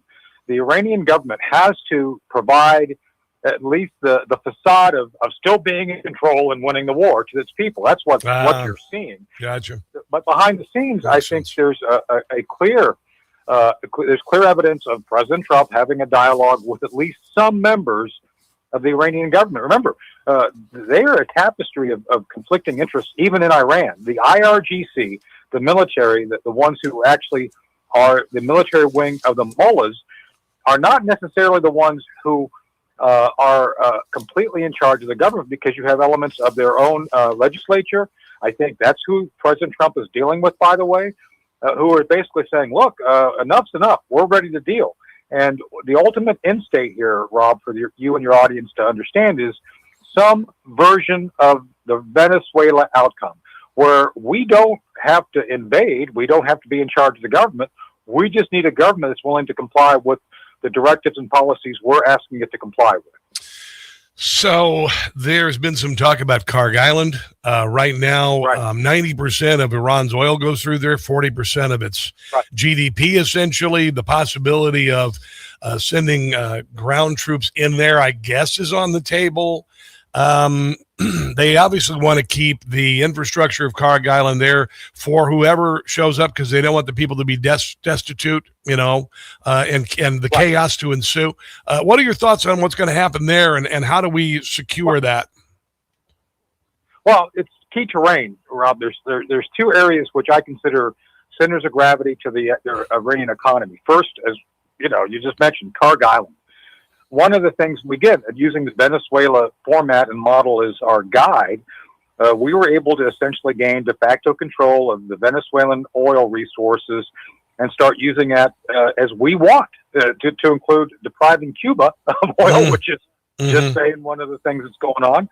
And then obviously pulling the output for purposes of who we want to give it to, like China and other allies. Remember, 40% of the global oil travels that strait. So this is no small issue. And secondly, the strait itself. We may have to go about seizing some physical terrain on the Iranian side of that strait. It could happen.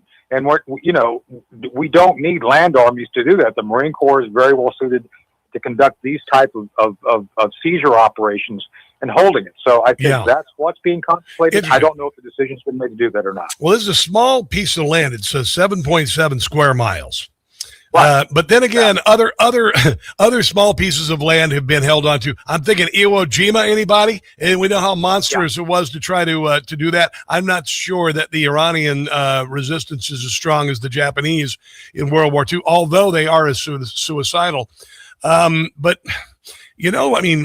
7.7 miles, you look at the massive power of the United States military.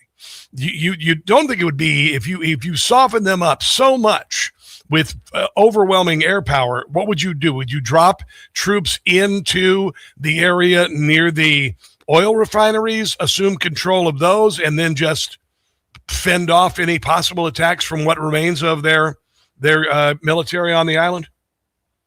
No, I would basically, in this case, be very direct. We have, I know this is going to be laughable to some people listening. We have A-10 legacy aircraft flying with impunity around the Gulf. Yes. And F-15 Eagles. I would essentially use those as preparatory, advanced, military to strike the targets we believe there may be residual military forces, and then just move in.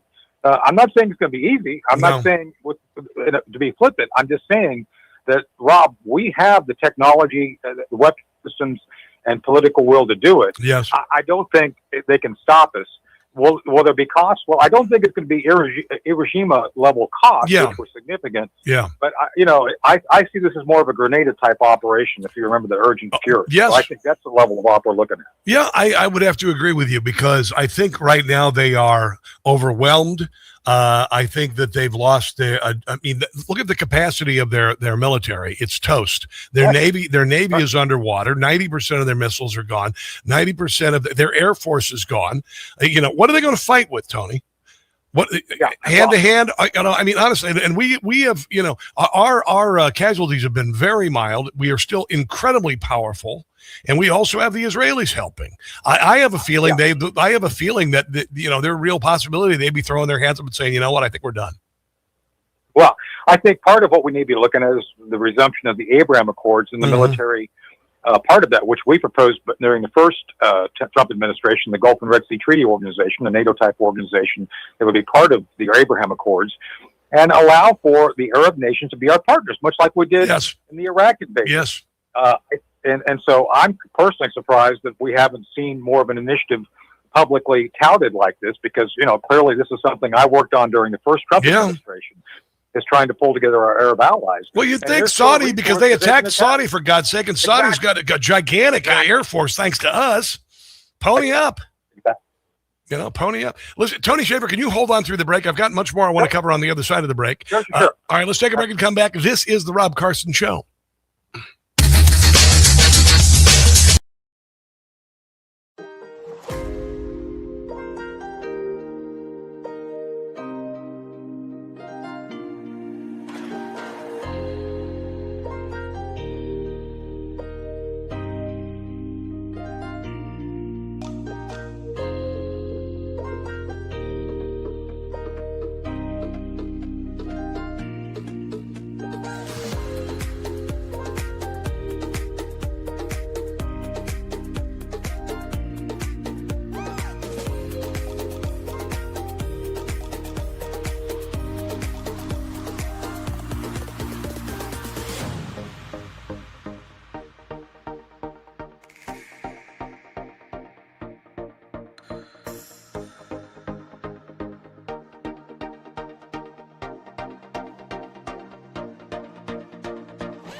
Carson Show. More with Lieutenant Colonel Tony Shaffer at one moment. If in 2006 you had $20,000 you wanted to invest it in gold, you could have bought 33 ounces of gold at spot price. Now, the price of gold is down a little bit today, down to $43.78. Given that, your gold would still be worth today. That $20,000 would be $144,000 and change, about $145,000. That's pretty remarkable. That's per annum about 40%, I believe. But there you go. Right now, gold is giving you a pause. It's down to $43.78, $4,400, down from $5,600 in January. It's giving you the opportunity to get on board. It is still a gigantic rise in the value of gold. It has been for a very long time. Birch Gold can help you convert an existing IRA or 401k into a tax-sheltered retirement account in gold. Your money is worth more now. It's worth more than it was in January. Where are you going to be when gold does another meteoric rise? A+ rating from the BBB. Birch Gold has tens of thousands of happy customers. I'm one of them. Text my name, Rob, to 989898. Again, text my name, Rob, to 989898 for information about diversifying into gold and other precious metals. Again, we're at $4,378. $20,000 would have gotten you, 33 ounces of gold, and now it's worth $144K. So gold is still red hot, but it's giving you a chance to get in while the price is a little bit lower. All right, so we've had some very positive signs with regard to Iran. We've been able to handily run over them. Donald Trump came out with originally, and I think it was because his generals told him, 4 to 6 weeks. What's going to happen at the end of 4 to 6 weeks? Where do you suppose we're going to be? What do you suppose? Who's going to be in charge? You have any idea? Oh, I don't know who's going to be in charge, Rob. That's part of the challenge. Come on, Tony. And I think that we're going to see. So militarily, Rob, I think we've met the objectives, and the Pentagon's been very effective in executing the war. We're not there yet. I mean, I've been critical of the fact that apparently we didn't have proper intel on the long-range ICBMs. I said this today on Newsmax. Yes. Hey, that's something we missed. We clearly missed that. That's not good.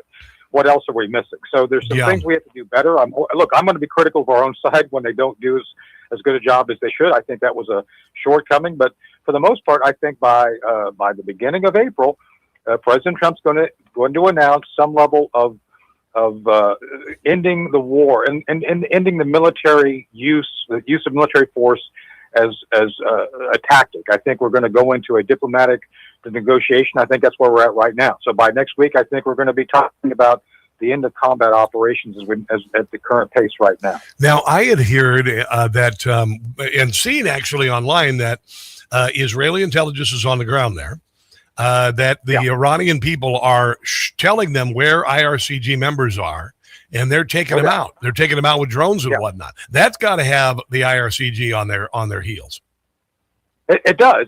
And part of the problem continues to be, if you kill all the leaders, nobody's there to turn things off. So, as much as I'm all for killing bad guys, at some point, you got to give the bad guys an opportunity to say, hey, I'm ready to surrender. So I think that's kind of where we're at. Like, kill as many as you need to make the point. But at some point, we're going to have to stop the war. And that's where we're getting close to that point right now. Yeah. What about the Crown Prince? And he talked the other day about, he says, I'm ready to go in. Now, I think that's fairly foolhardy on his part. Who would help assure his safety? Would you suppose Israel would help do that? I mean, we're not into the regime change thing. I think Israel's a little bit leaning into that. They'd like to rid this area of any influence by the Ayatollah and his underlings. Do you suppose they would help usher in his transition to power?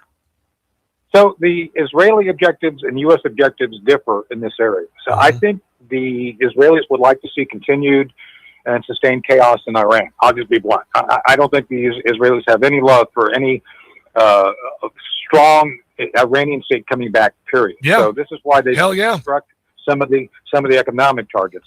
With that said, I don't think that's in our interest. I don't think that's in the interest of the Middle East to have another Libya on the doorstep of Arab nations. So this is where I think we're going to have to be the ones who help facilitate whatever governance takes the place of the current Iranian government, the theocracy. And by the way, we're doing the same thing right now in Venezuela. So, we're following it. What do you think is going to happen the next month or so in Cuba? Cuba's a basket case. By the way, I know. You see all those code pink idiots go down Oh, there? dear God in heaven. These are typical liberal elites. They go in with their basket of goodies, and they get put up in a 5-star hotel, which is the only power on. I mean, this is so let them eat cake. Dear God in heaven. So this Hassan Piker goes in wearing a $500 plus shirt, $1,200 glasses, and Rob, get this: the average annual income of a Cuban is $156. Yes, seriously. Yes, I know. It's typical let them eat cake liberalism. They're perfectly fine with those people continuing to live in misery with their 5 pounds of rice and 1 pound of beans or whatever they get every month. And they come in and they act like they are the white saviors. This is the same crap that happens all over the world. White man burden. It's just utterly ridiculous. Tony, I hope and pray that Cuba is free. I want to see it in my lifetime. I want to go down and I want to hang out on a beach and I want to have a beautiful Cuban cigar. My goodness, yes. And I do. I really want to do, because that island has so much stinking potential, and so does its glorious people. Yep. I agree, and I hope to be on the beach with you smoking a cigar. Hell, you, me, and Blaine Hull, baby. We'd have a hell of a time down there. Yeah. All right, man. I'll talk to you. So where can people find all your work, Tony? Just check me out at T-Spooky on X. Everything's there. Thanks for having me, Rob. All right, brother. I appreciate you. Yeah. I would. Oh, man. I've always loved the Cuban people. I love the music. I've been listening to some kind of Cuban vibe music because it's sexy as hell. There's something about it. It's different than just like south of the border kind of Hispanic. It's a different sound than like a Mexican music. Cuban is a sexy, I don't know. The music is just cool. It's just good. If you ever see, like, there's this movie called Chef, and it has John Leguizamo. It's okay. Let it go. I know he's an a-hole, but anyway, it is inspired Cuban music and Cuban food, by the way. And I want Cuba Libre, baby, Cuba Libre. And there is nothing like a Monte Cristo, number 2, Torpedo. It's the best cigar in the world, and a Cuban is the only way to. It's the best there is. I've had many cigars in my lifetime. It's nothing better, and I want to see them rolled by free people. Let's take a break and come back. This is the Rob Carson Show.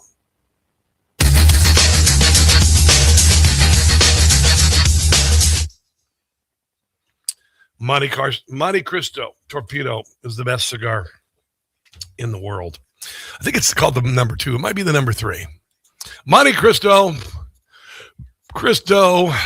Cuban Torpedo. I haven't had one in a while because I haven't had a chance to really. It's the number 2. It's the number 2. The Monte Cristo number 2. Cubano is the best in the world. So anyway, hello guys, how are you? I don't know. You guys do cigars? I don't. I do one every couple months. I gave up having my humidor when my son was born. I have a humidor now, but I don't know. I don't have a lot of friends right now. I do. You know why I keep the humidor? Because there's no, I think, better sign of fellowship and friendship and generosity than giving somebody a cigar. That's just the way it is. Scott Davies, hello. Who are we negotiating with? I don't have no idea. Release the wild boars on the island. On Karg Island. Release the wild pigs. Watch them jump into the ocean. Somebody was saying they are watching Columbus, Nebraska. I'm from Omaha, Nebraska originally. Grew up in Southwest Iowa.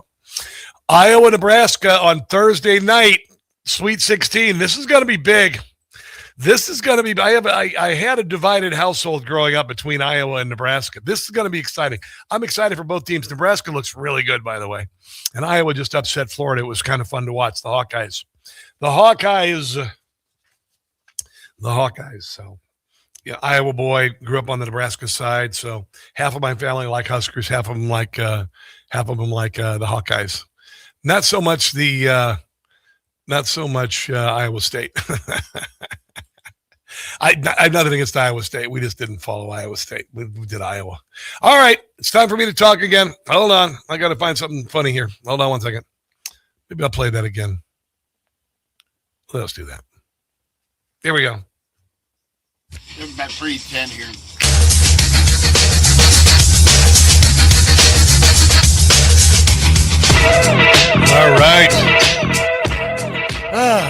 busy day today. Very busy day today. We have much to get to. This is the 250th anniversary of our country's birth.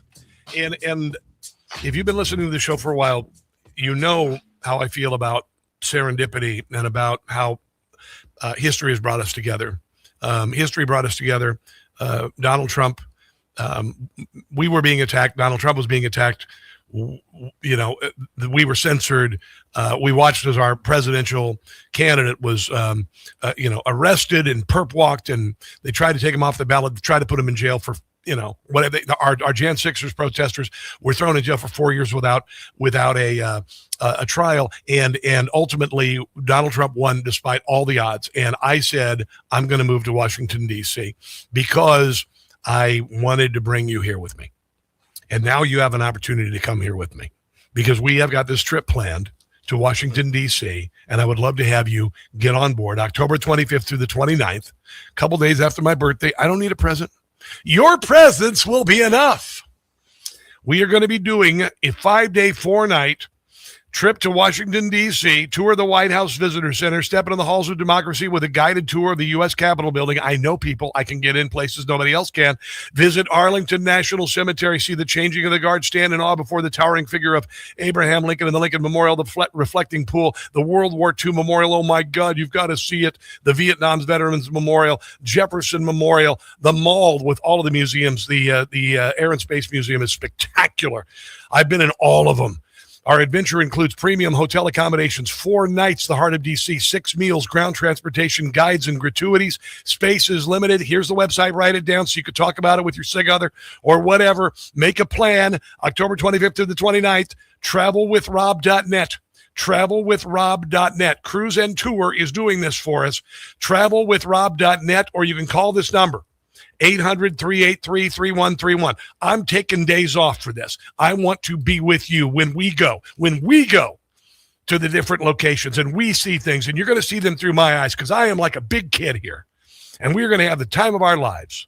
So travelwithrob.net, October 25th through the 29th, 5 days, 4 nights in our nation's capital. We could have gone anywhere else with the trip with listeners, and I said, no, we've got to do it this year because we've been through so much together.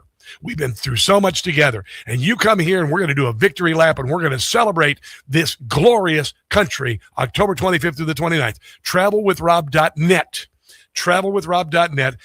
Talk it over with whoever you need to. Make a plan. It's going to be October. It's going to be beautiful here, and I have a feeling, as with most of the things I do, it sells out. So get on that, will you? We got another hour of the show. Mark Levin talks to Joe Kent. And you know what? Joe Kent's kind of a douche. We got that coming up, among other things. New comedy from Jim Gossett and more in the final hour of the Rob Carson Show. Don't go anywhere.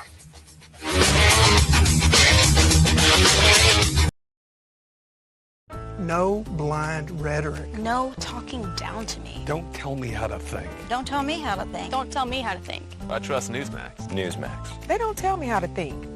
They let me decide. Real news for real people.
You are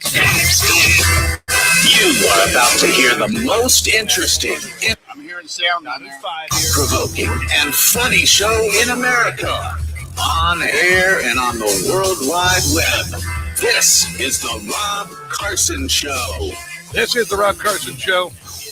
We do have some audio coming down the line there. Ken, would you take care of that, please? All right. No, actually, I think it's me. I'm sorry. I apologize. I was going to blame Ken. Anyway, Redneck MacGyver. Don't blame Redneck MacGyver, whatever you do.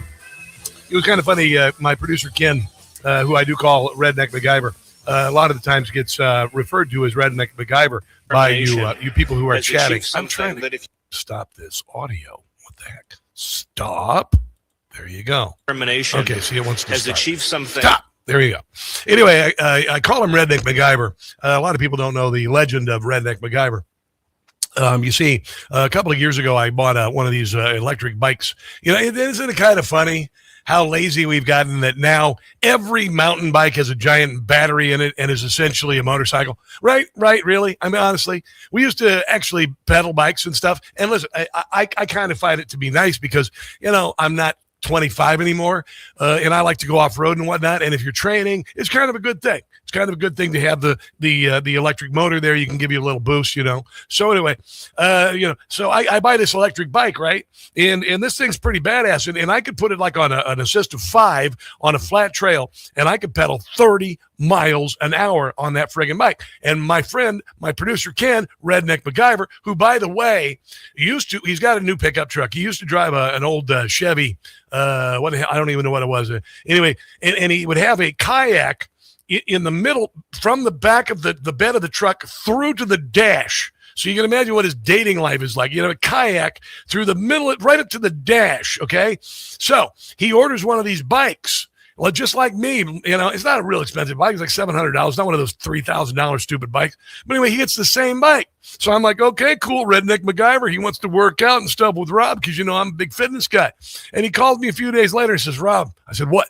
He goes, I figured out how to turn the governor off. Now, if you don't know what a governor is the thing that keeps the motor from going too fast. Like when you take your kids to the mini golf and the go-karts, those carts can only go too fast because there's a thing on it called a governor. And that way you can't, kill each other out there on the go-kart track. You can only go so fast. That said, he figured out how to turn the governor off so the bike could go much faster than 30 miles an hour. Not only that, he figured out how to go faster than 30 miles an hour without pedaling. So he said, I can go 50 miles an hour without pedaling. I said, dude, you just made a motorcycle. And he goes, I didn't think of it that way. He says, the only problem I have with it is that the cigar ashes hit me in the face when I'm on the trail going that fast. So that's where the legend of Redneck MacGyver was born. I wanted to share that with you. Because he's Redneck MacGyver. He's a good guy. He's my sensei, Ken, Mike Sensei. I don't know if you heard about this. Donald Trump was in Memphis yesterday, and Memphis has done an amazing turnaround. This is something that I've dreamed about my entire life, to see peace for America's inner cities instead of the slaughterhouse that it's been since Great Society and Lyndon Johnson destroyed the black nuclear family, and the welfare state destroyed the black nuclear family, and aid for dependent children destroyed the black nuclear family, and a number of issues where the murder rate is 10 times the national average, where it is the life expectancy for young black men is very short. It is tragic beyond belief, and I've been talking about it my entire broadcast career. So what Donald Trump has done in Memphis and in Washington, D.C. alone is like equivalent to what we're seeing with the possibility of the fall of the Ayatollah in Iran. I know that sounds extreme, but no, it is. It's the inner city Berlin Wall falling between Democrats keeping people of color dependent, angry, and the whole deal. And so the wall is coming down, and people in inner cities are going, wow, Democrats, look what you've done to us.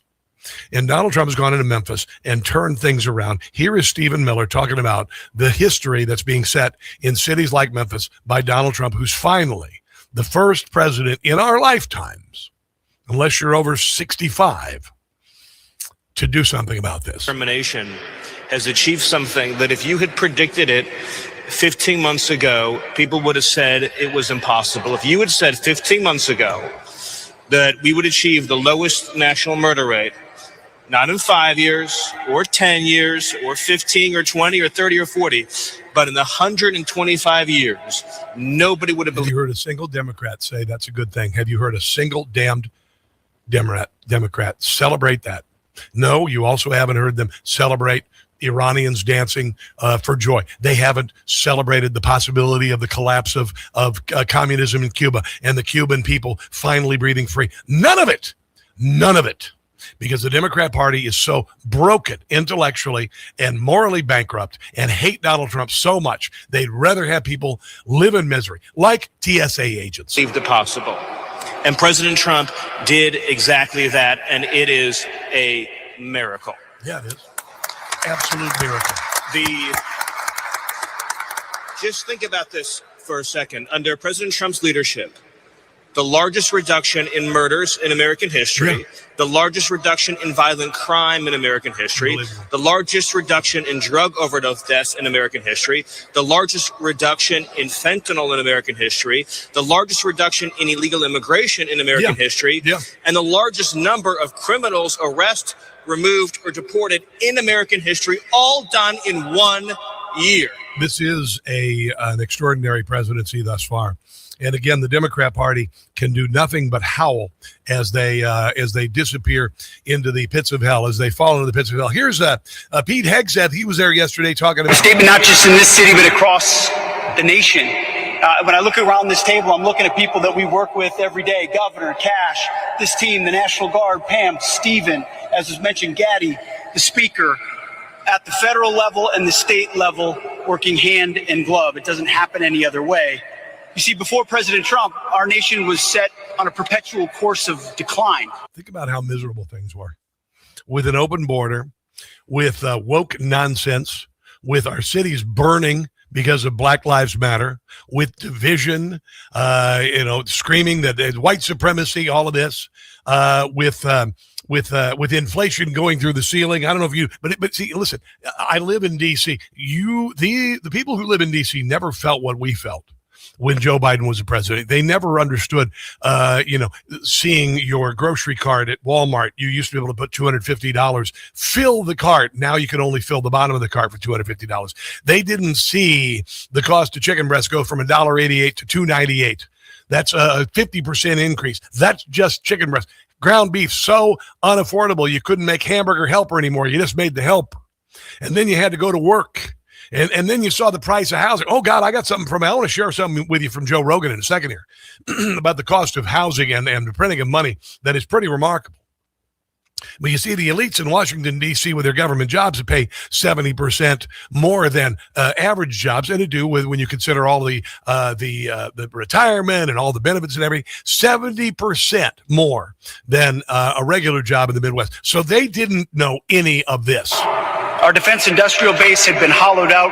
Our military had lowered its standard, prioritizing equity over. We had men in dresses in charge of the military. We had woke generals saying that they wanted to understand their white privilege. We had stupid military ads talking about a young recruit who's a ballet dancer with 2 moms. Merit and lethality. And right here in cities like Memphis, our people were focused on enduring just what seemed to be the status quo of rampant, vicious crime. Well, they let their cities burn to the ground, literally. In the name of hollow humanitarianism, weak leaders. And that's what it is. It's weak leaders. Yeah, 100%. Things are better. Memphis is back. I'm just so pleased. I've always had an affection for Memphis. I went there. I saw Graceland. It was a big deal for me because I was a big fan of Elvis when I was a kid. And like I said, I cried for a year when he died. It was like a relative died for me, man. It was the worst. It took years for me to get over Elvis Presley's death. I know. You can't relate if you're a Gen Zer. But it was just a big deal. Here is Donald Trump going to Graceland. He went to Graceland yesterday. Have you been here before, Mr. President, or is this your first time? I've never been here, no. I'm a big fan of Elvis. Who isn't, right? But I think he's great. I think his music is incredible. I understood his life. His life was complicated. Yeah, it was complicated, but he was terrific. Sure, and he was born with a voice that he never lost. Right? Yes, exactly. He had other difficulties, but he never lost the voice. Yeah. And Graceland really is the fulfillment of a childhood promise one day that Elvis made to his parents to buy them a big house so that he could take care of them. And that's what Graceland represents. Well, he loved his mom. Yes. He, by the way, the president autographed a guitar, one of Elvis's famous guitars, in the Jungle Room. All right, again, that won't make any sense to a lot of you, the younger set, but I'm going to tell you it's a big deal to hang in the Jungle Room and autograph an Elvis guitar. It doesn't get any cooler than that. It does not get any cooler with that. Let's take a break and come back. This is the Rob Carson Show.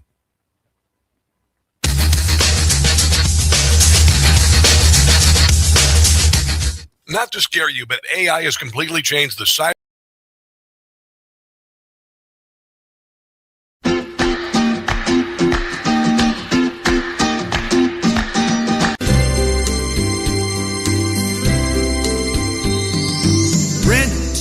Free in libs' heads I'm living.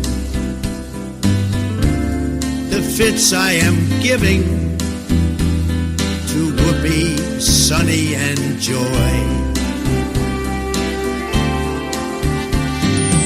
Rent free, I'm occupying. Rosie is lying. She says I'm not in her head. Break free, they simply can't do it.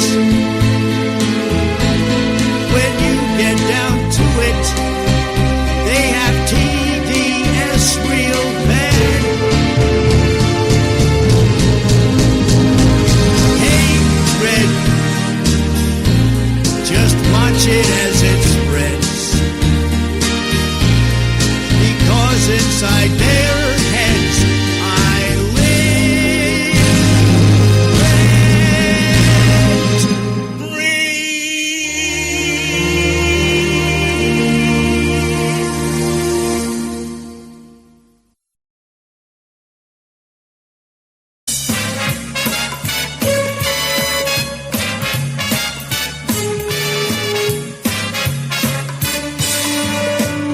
Just watch J.D. Vance find fraud. America will applaud. Billions were stolen, not just in Minnesota. J.D. will root out the fraud. I asked the VP to see if Omar's here illegally. Married her brother and helped defraud taxpayers. Need to deport her. Deport him and Omar today.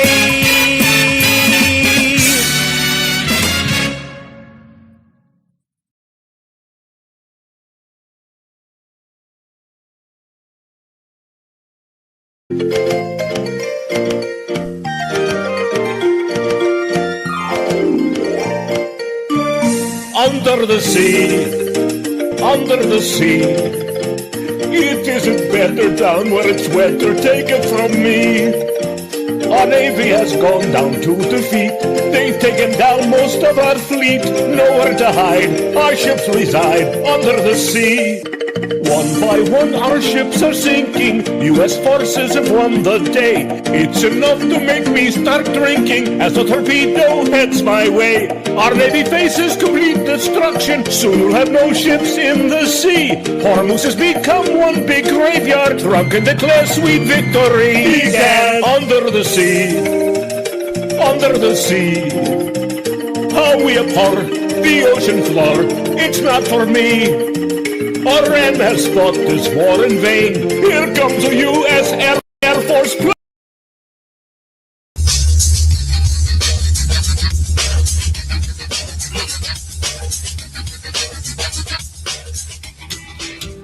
haven't been watching the Sweet 16 or the NCAA tournament in general, just catching clips of it. I'm a little busy. I am excited to see Iowa and Nebraska play. I'm an Iowa boy. I was born in Omaha, Nebraska, and I grew up in Southwest Iowa. And Iowa, Nebraska is going to be Thursday night. Nebraska number 4 seed, Iowa number 9. That should be pretty fun. And Iowa beat Florida. It was pretty cool. Nebraska's they're a good team this year. So I don't know. Got a lot of Midwest schools. Arkansas is in there, and Illinois is in there, and all of that. Duke, of course, perennial favorite, playing St. John's on Thursday. Yeah, I'll watch a little football, or a little basketball, I should say. It's not the same when I don't have the kids around. My son graduated from KU, University of Kansas, in 2022 when they won the national championship. And that was really fun. It was really fun to watch him. The Treasury just declared the U.S. is insolvent. The media missed it. This piece by David Walker and Steve Henke. It's the conclusion drawn by the Treasury Department's own consolidated financial statements for fiscal year 2025, released last week to near total media silence. The numbers: $6 trillion in total assets against $47 trillion in debt liabilities. You would not be able to get a stereo at Rent-A-Center. Your credit would be so bad. $47.78 trillion in reported liabilities does not include the unfunded obligations of social insurance programs like Social Security and Medicare. That's why I'm not depending on it, by the way. I don't expect Social Security to be around when I retire. Total liabilities now 8 times the value of reported assets. The largest drivers were $2 trillion increase in federal debt and interest payable, and $438 billion increase in federal employee and veteran benefits payable now. $15 trillion. 75-year unfunded social insurance obligations surged by $10 trillion in a single year, rising from $78 trillion 2024 to $88 trillion 2025. We're in a lot of hot water.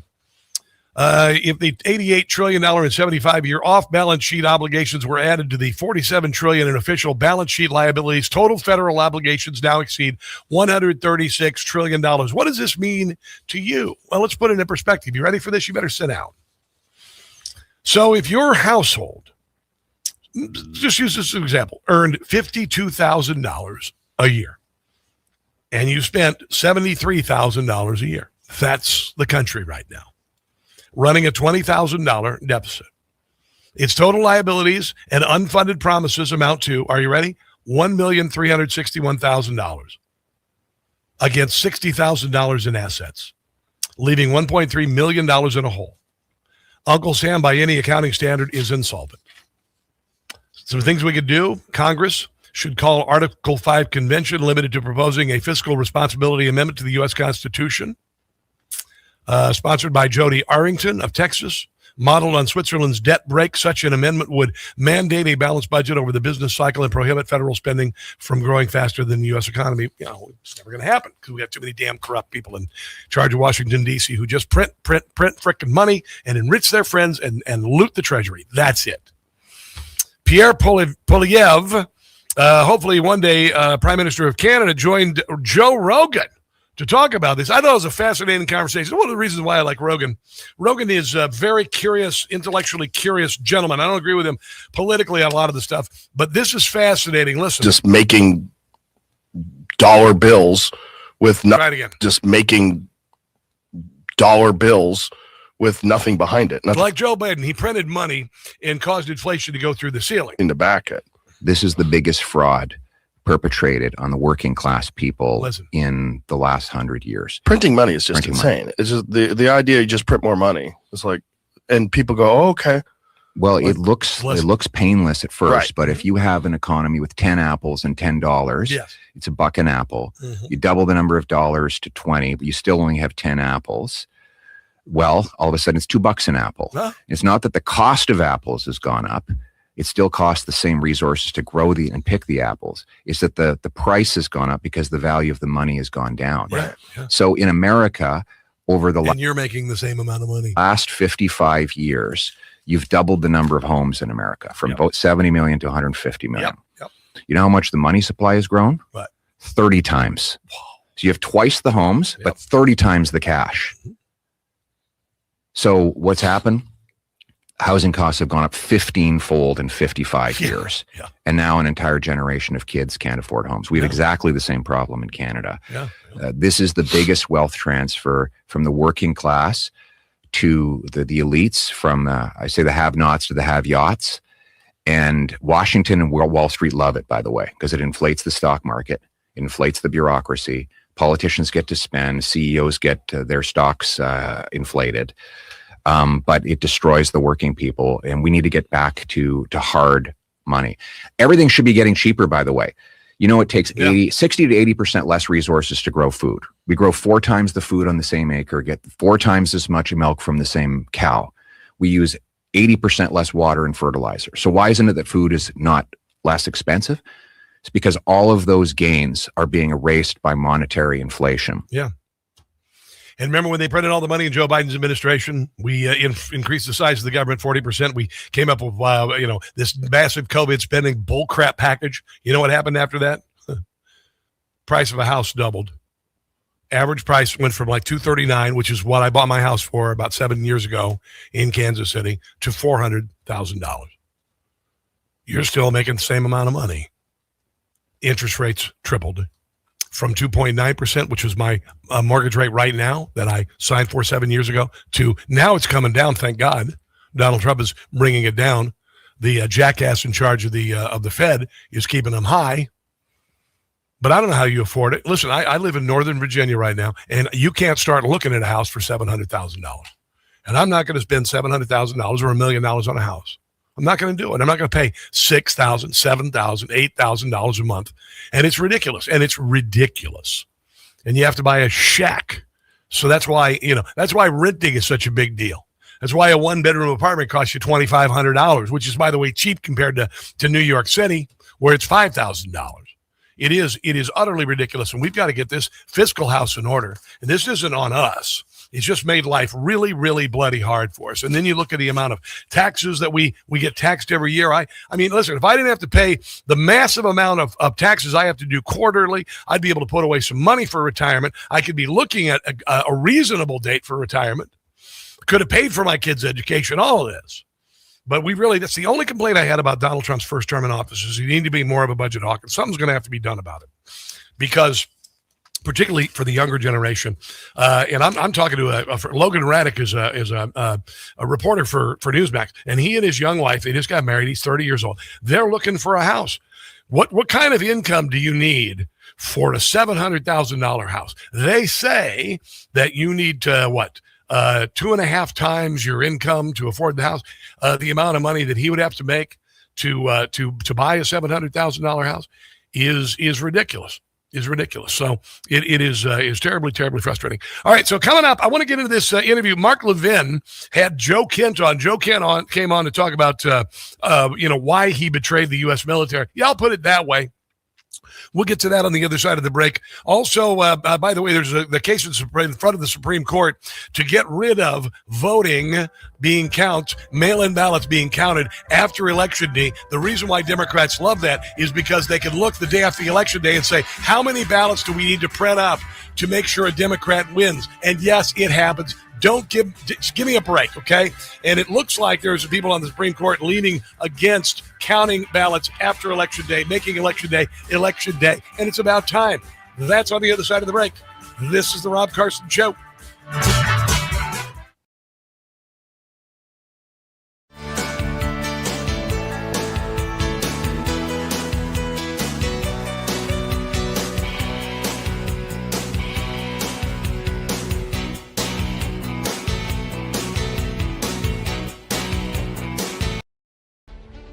This fall, you're invited to experience Washington, D.C. in a truly unforgettable way with me, Rob Carson, and other Newsmax listeners. Imagine strolling through our nation's capital as America celebrates 250 years and seeing history come alive with an expert guide. Together, we'll tour the White House Visitor Center, step into the halls of democracy with a guided tour of the U.S. Capitol building, visit Arlington National Cemetery and the changing of the guard, stand in awe before the towering figure of President Abraham Lincoln, and take in the beauty of D.C.'s legendary memorials with a special nighttime illumination tour. Our adventure includes premium hotel accommodations for 4 nights in the heart of D.C., in addition to 6 meals, ground transportation, guides, and gratuities. Space is limited, so don't wait. Visit travelwithrob.net to book your DC getaway today, or give our friends at Cruise and Tour a call at 800-383-3131. That's 800-383-3131, or travelwithrob.net.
This fall, you're invited to experience Washington, D.C. in a truly unforgettable way with me, Rob Carson, and other Newsmax listeners. Imagine strolling through our nation's capital as America celebrates 250 years and seeing history come alive with an expert guide. Together, we'll tour the White House Visitor Center, step into the halls of democracy with a guided tour of the U.S. Capitol building, visit Arlington National Cemetery and the changing of the guard, stand in awe before the towering figure of President Abraham Lincoln, and take in the beauty of D.C.'s legendary memorials with a special nighttime illumination tour. Our adventure includes premium hotel accommodations for 4 nights in the heart of D.C., in addition to 6 meals, ground transportation, guides, and gratuities. Space is limited, so don't wait. Visit travelwithrob.net to book your D.C. getaway today, or give our friends at Cruise and Tour a call at 800-383-3131. That's 800-383-3131, or travelwithrob.net.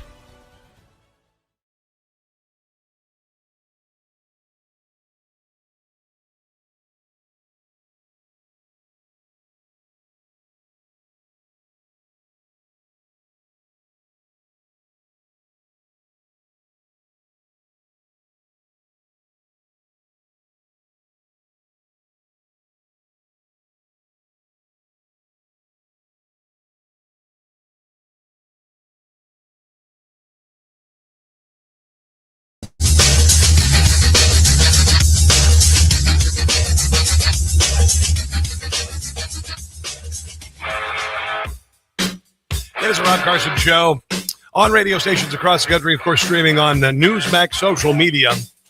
Covered a lot of ground today, much ground to cover. The Loyola University student in Chicago who was shot and killed last week was a beautiful person, a genuine soul.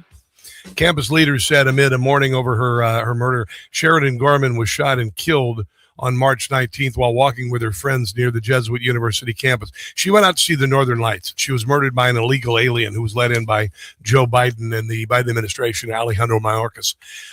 During the Biden administration's open border policies, which resulted in Venezuela emptying its prisons into our country. and it has resulted in untold death. And how many bodies do you have to count before you go? Somebody has to be held responsible for this. And I'm hoping that when we win the midterms, that we can wholesale start deporting people in mass.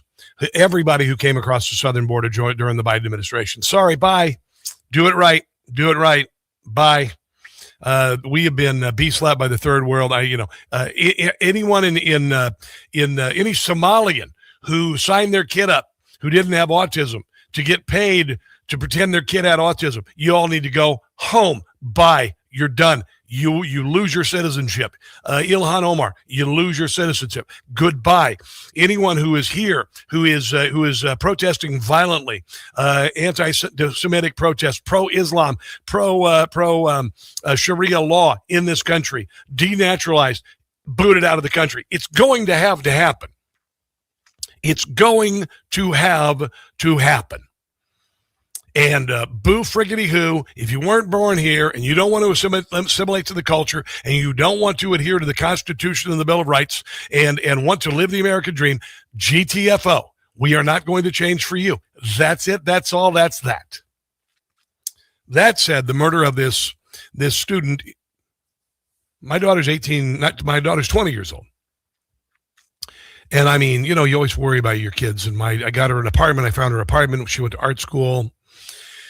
And, you worry so much because there are so many dangerous people out there. And I can't even imagine what this beautiful 18-year-old kid is just murdered. I want you to listen to Chicago Democrat Maria Hayden.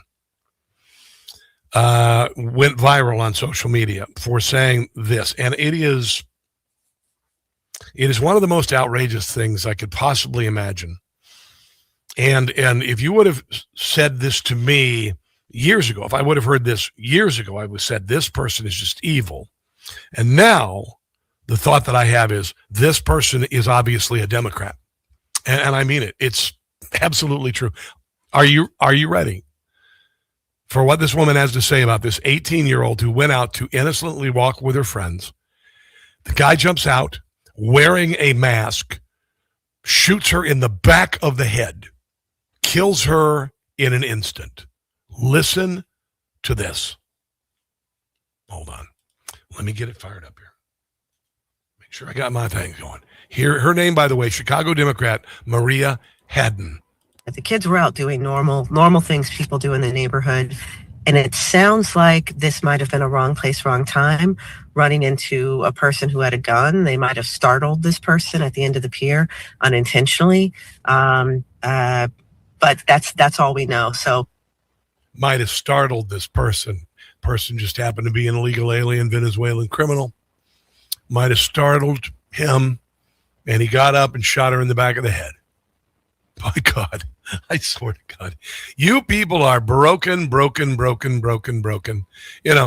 instance, the only people in the world who would say things like this, like ICE agents going in to help TSA agents keep us safe, a time of great peril where Iran is trying to wake up sleeper cells in America because Joe Biden allowed millions of illegals to come across the southern border, including tens of thousands of potential terrorists, okay? And the Democrat Party is defunding the TSA.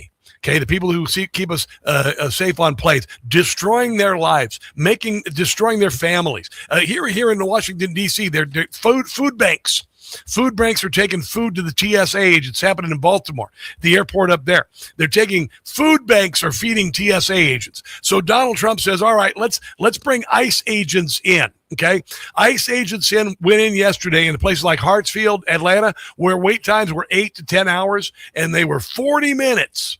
And all that the ICE agents did was stand there and monitor the situation, help out a little bit, and everything was. But here's your Democrat Party. The last thing that the American people need are for untrained ICE agents to be deployed at airports all across the country, potentially to brutalize or in some instances kill them. This is Donald Trump yet again, falling back to what is his only play, which is to double down, to dig in.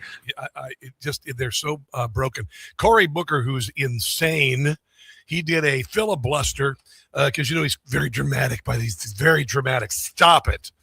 And he went to the airport yesterday before ICE got there, and he was this. See, This is what Democrats do. They shriek. They stand in the schoolhouse door. They say they're there to protect you, but all they are doing is protecting themselves.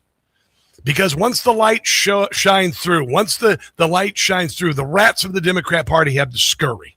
Listen to this buffoon at the airport yesterday. And so what's happening today in America that should outrage everybody? He's taking this very same agency that has been bursting into our schools, That's a lie. Into our churches. That's a lie. Into our hospitals. And what? And you're going to see our polling places. Into our courts. Oh, of and course. even into the homes of Americans. He's taking. Yeah, if you're harboring illegals, yeah, you can do that. That agency that is reckless and out of control and bring. What are you trying to hide?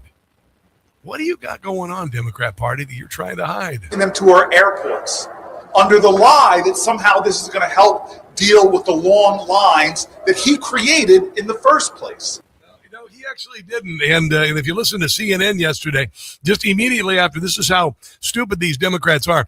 This is what happened right after he spoke. Finally, we can take a deep breath here. The numbers have dropped off. The lines are getting shorter. I think the average wait time now is under 40 minutes. So if you have a flight to catch today, it's a good time to come to Hartsfield-Jackson International. Yeah, there you go. It worked perfectly. And all the caterwauling. See, the thing is, the Democrats wanted to keep the suffering going because casualties are ammunition of the Democrat Party. That's it. Here's Tom Homan talking about why in the hell would the Democrats, in a time of great peril where 4 domestic acts of terror have happened in the last month, why would the Democrats want to gut the organizations that keep us safe? Why would any member of Congress defund the Transportation Security Administration that protects our skies? Why would they defund Coast Guard? Why would they defund CISA against cyber attacks? Why would they defund FEMA? I mean, because they don't care about American citizens. I mean, you're talking about not funding the Department of Homeland Security, which is their number one responsibility as a representative in Congress to protect this country. And they're voting not to protect this country.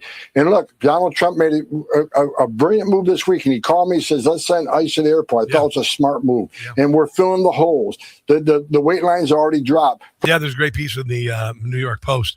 How Trump's ingenious TSA fix calls the Democrats bluff, and it did. He did the same thing that he did in Minneapolis. He told ICE to stand down. He took out the guy who was in control of ICE up there, and he defused the Democrat rage machine. He did the same thing here. Brilliant, touche, kaboom. Let's take a break and come back. This is the Rob Carson Show.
The Republican Party don't make any deal on anything. The most important thing we can have is what's called the Save America Act. Don't make any deal on anything unless you include.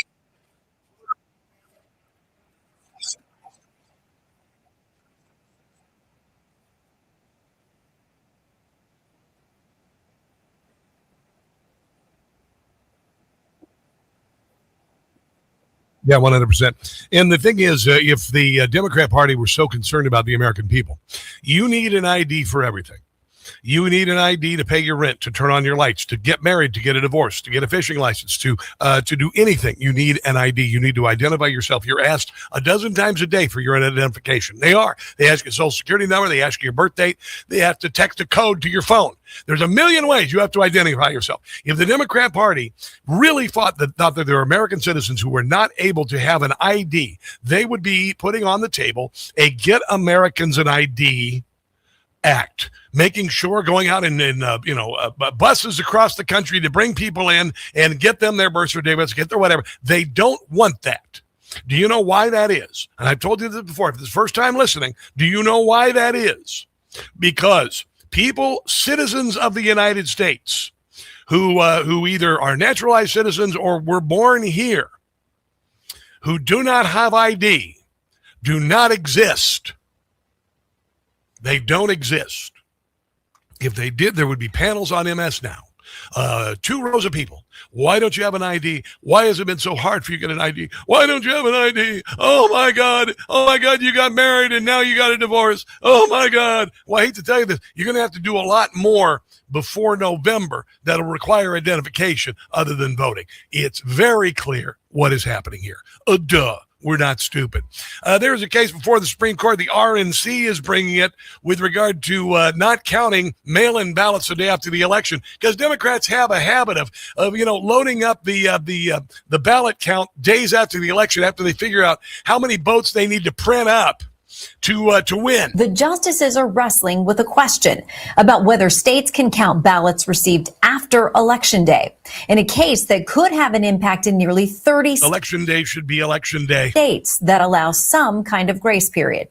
The RNC is challenging. This voting months out is ridiculous because candidates can change their positions. All sorts of dynamics can happen that would make you not want to vote for a candidate you may have already placed a ballot for or wish you would have voted for somebody else. A Mississippi law that allows ballots to be counted up to 5 business days after Election Day if they're postmarked by Election Day. The day after the election in 2020 in Philadelphia, there were people following around these vans, stopping at these ballot boxes and picking up buttloads of, I use the word buttloads of ballots, thousands and thousands and thousands of ballots. Then people immediately went up and asked, why are you here? Get away, get away, get away. And then, of course, it was verboten to even criticize the possibility, even mention the possibility that 2020 was rigged.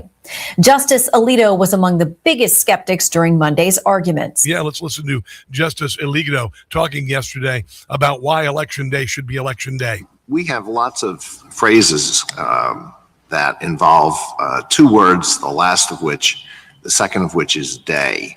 Labor Day, Memorial Day, George Washington's birthday, Independence Day, birthday, and Election Day. And they're all particular days. So if we start with that, if I have nothing more to look at than the phrase Election Day, I think this is the day in which everything is going to take place, or almost everything. And then we have 3 points in time, 1844, 1872, 1914.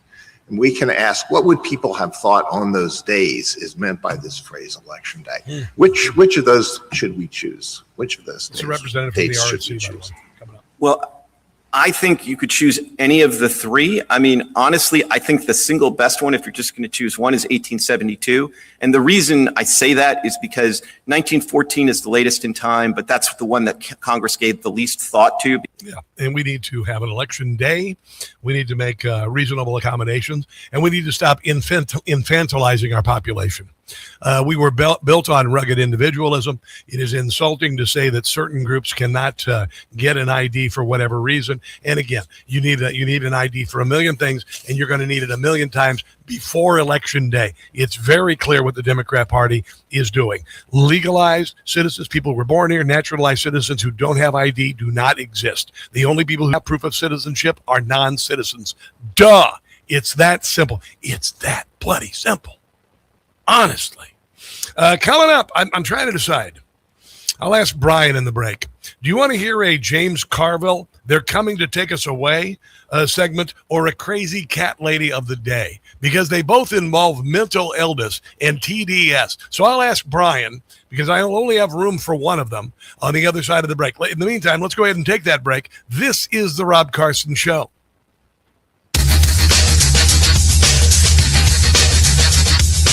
What do you think, Brian? Hey, guys, it's Carson from Birch Gold.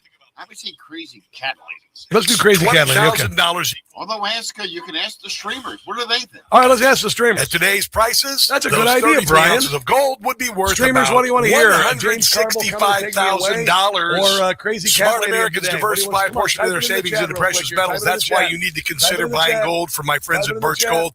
For thousands of years, gold has been a store of wealth, and today it's a crucial part of any balanced strategy. Even better, Birch Gold can help you convert an existing IRA or 401k into a tax-sheltered retirement account in gold. Rob, turn off WCBM. 898 to receive free information on gold. There's no obligation. Rob, turn down WCBM. Tens of thousands of happy customers, including me. Let Birch Gold help you diversify Rob, with mute gold. Now WCBM. that's peace of mind. Text Rob to 989898. Again, text my name, Rob, to 989898 for Birch Gold. I'm Kid Placing. I want to introduce you to my friend and a great patriot, Rod Woodstadt. Rod is a United States naval officer and has been practicing law in Maryland for 33 years. Hey, thanks, Kim. It's attorney Rod Woodstadt. You know, I've been advertising with you for some time now, but I want your listeners to know that I can help them with many different legal matters. I advertise here because I want to help your listeners with affordable legal representation. Again, when you call me, you get... Ken says mute WCBM. It's 410-525-WILL. I got to be able to hear it. We're working 4 pots here. I got to be able to hear you, Brian. I brought it down.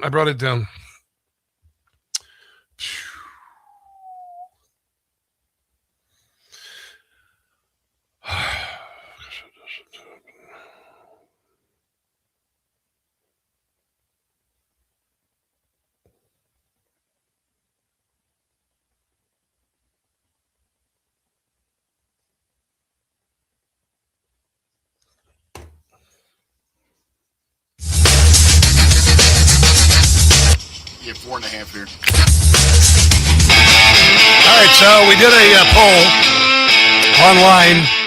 Cat Lady wins, but I want to play Carville. I'm not going to play the Coming to Take Us Away theme song. James Carville is nuts. He's nuts. He is dementia. I mean, it's got to be dementia. Listen. I'm going to be insane. I'm going to be ripped. I'm going to be throwing stuff. I'm going to be seeing everything that you can. Just sheer rage. And I want all of you people that are like me, that have this almost uncontrollable rage, this seething, this hatred, to understand that together we're going to stand.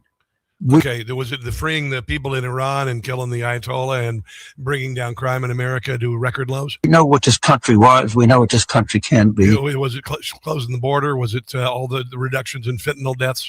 We know what this country is today, and we hate every god moment of it.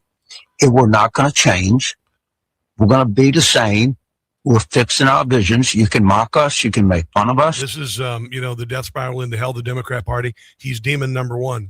You can pity us. But what we're not going to do, we're not going to change our... Honestly, who cares? Screw you. You're such a psycho. Dear God. Here is the crazy cat lady of the day. Of course, a white liberal woman talking about what she's going to do the day that Trump dies. When Trump dies, we should get Bad Bunny to sing the national anthem and speak at his funeral.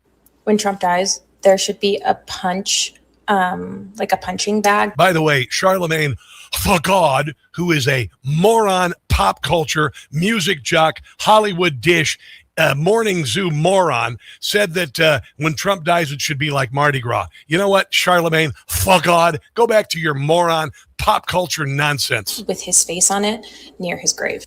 When Trump dies, we should all go bar hopping. When Trump dies, we should play a Taylor Swift remix to his YMCA song/dance.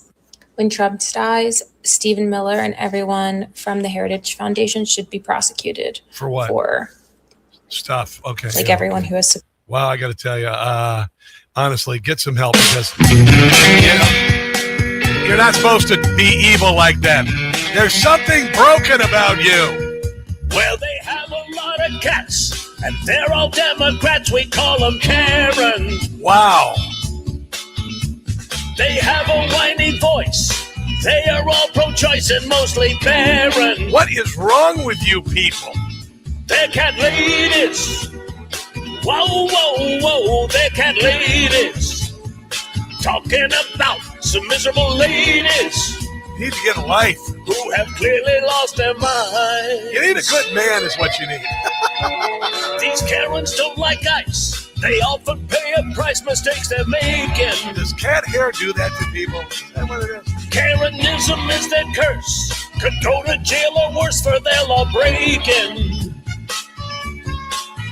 They're cat ladies. Don't have a child. They're cat ladies. Don't have a date. Talking about some miserable ladies who are out of their mind. Yeah, we're going to wait for this mania someday and recognize, I don't know, both of those cuts from Carville and that woman are, any rational person would say that is just evil. That's evil thinking. That's just bad karma. That's anti-Christian. That's anti-civilization. Honestly, if you become that, there's something really bad. I hated Joe Biden's presidency. I never did that. That's just, you're gone. You need to get some help. Seriously, you need not only psychological counseling, medication, but spiritual counseling because you are on the wrong road. You are on the road to nowhere. I swear to God, get some help. I mean it. I'm not joking. Get some help. Seriously. All right, that's going to do it for the show today. I hope you enjoyed it. Make sure to check out the podcast. Go to your usual streaming platforms. Look up Rob Carson Show. Share with others if you would. In the meantime, God bless America as founded. Donald Trump and his great agenda to make America great again. Our soldiers in harm's way who are kicking ass. And until tomorrow, do not catch the stupid. I love you guys. See you there.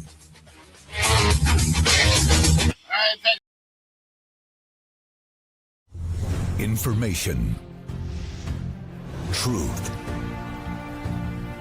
is freedom. Is Newsmax. It's real news for real people.